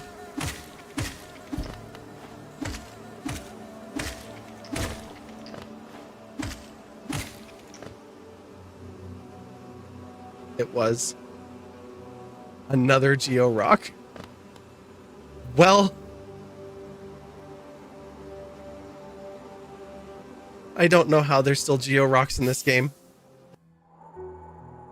I just don't.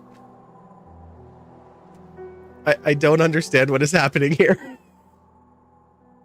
I'm not ready to use the log yet, but I am fascinated by how this is going. Did I buy out the shop? Hold on. Short answer, no. There was nothing to buy. I can't get to Sly. I found Sly, but I have not found Sly's store. But you saying that reminded me I would be if I hadn't kept dying. I was never able to even look at what Leg Eater has. I was all ready to exit out with nothing. It's Geo. It's Geo. It's the dash slash. Not too helpful. Good to know that it's here. It's a soul refill. I guess we're getting dash slash. We've got a nail art. Our first one.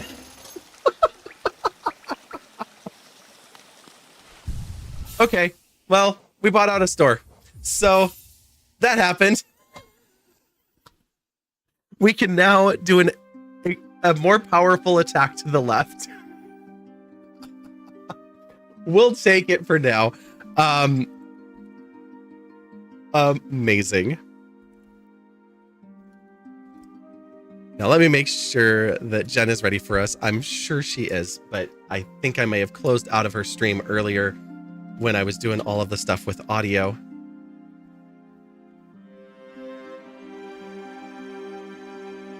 I need to set up one more audio channel, which is very weird.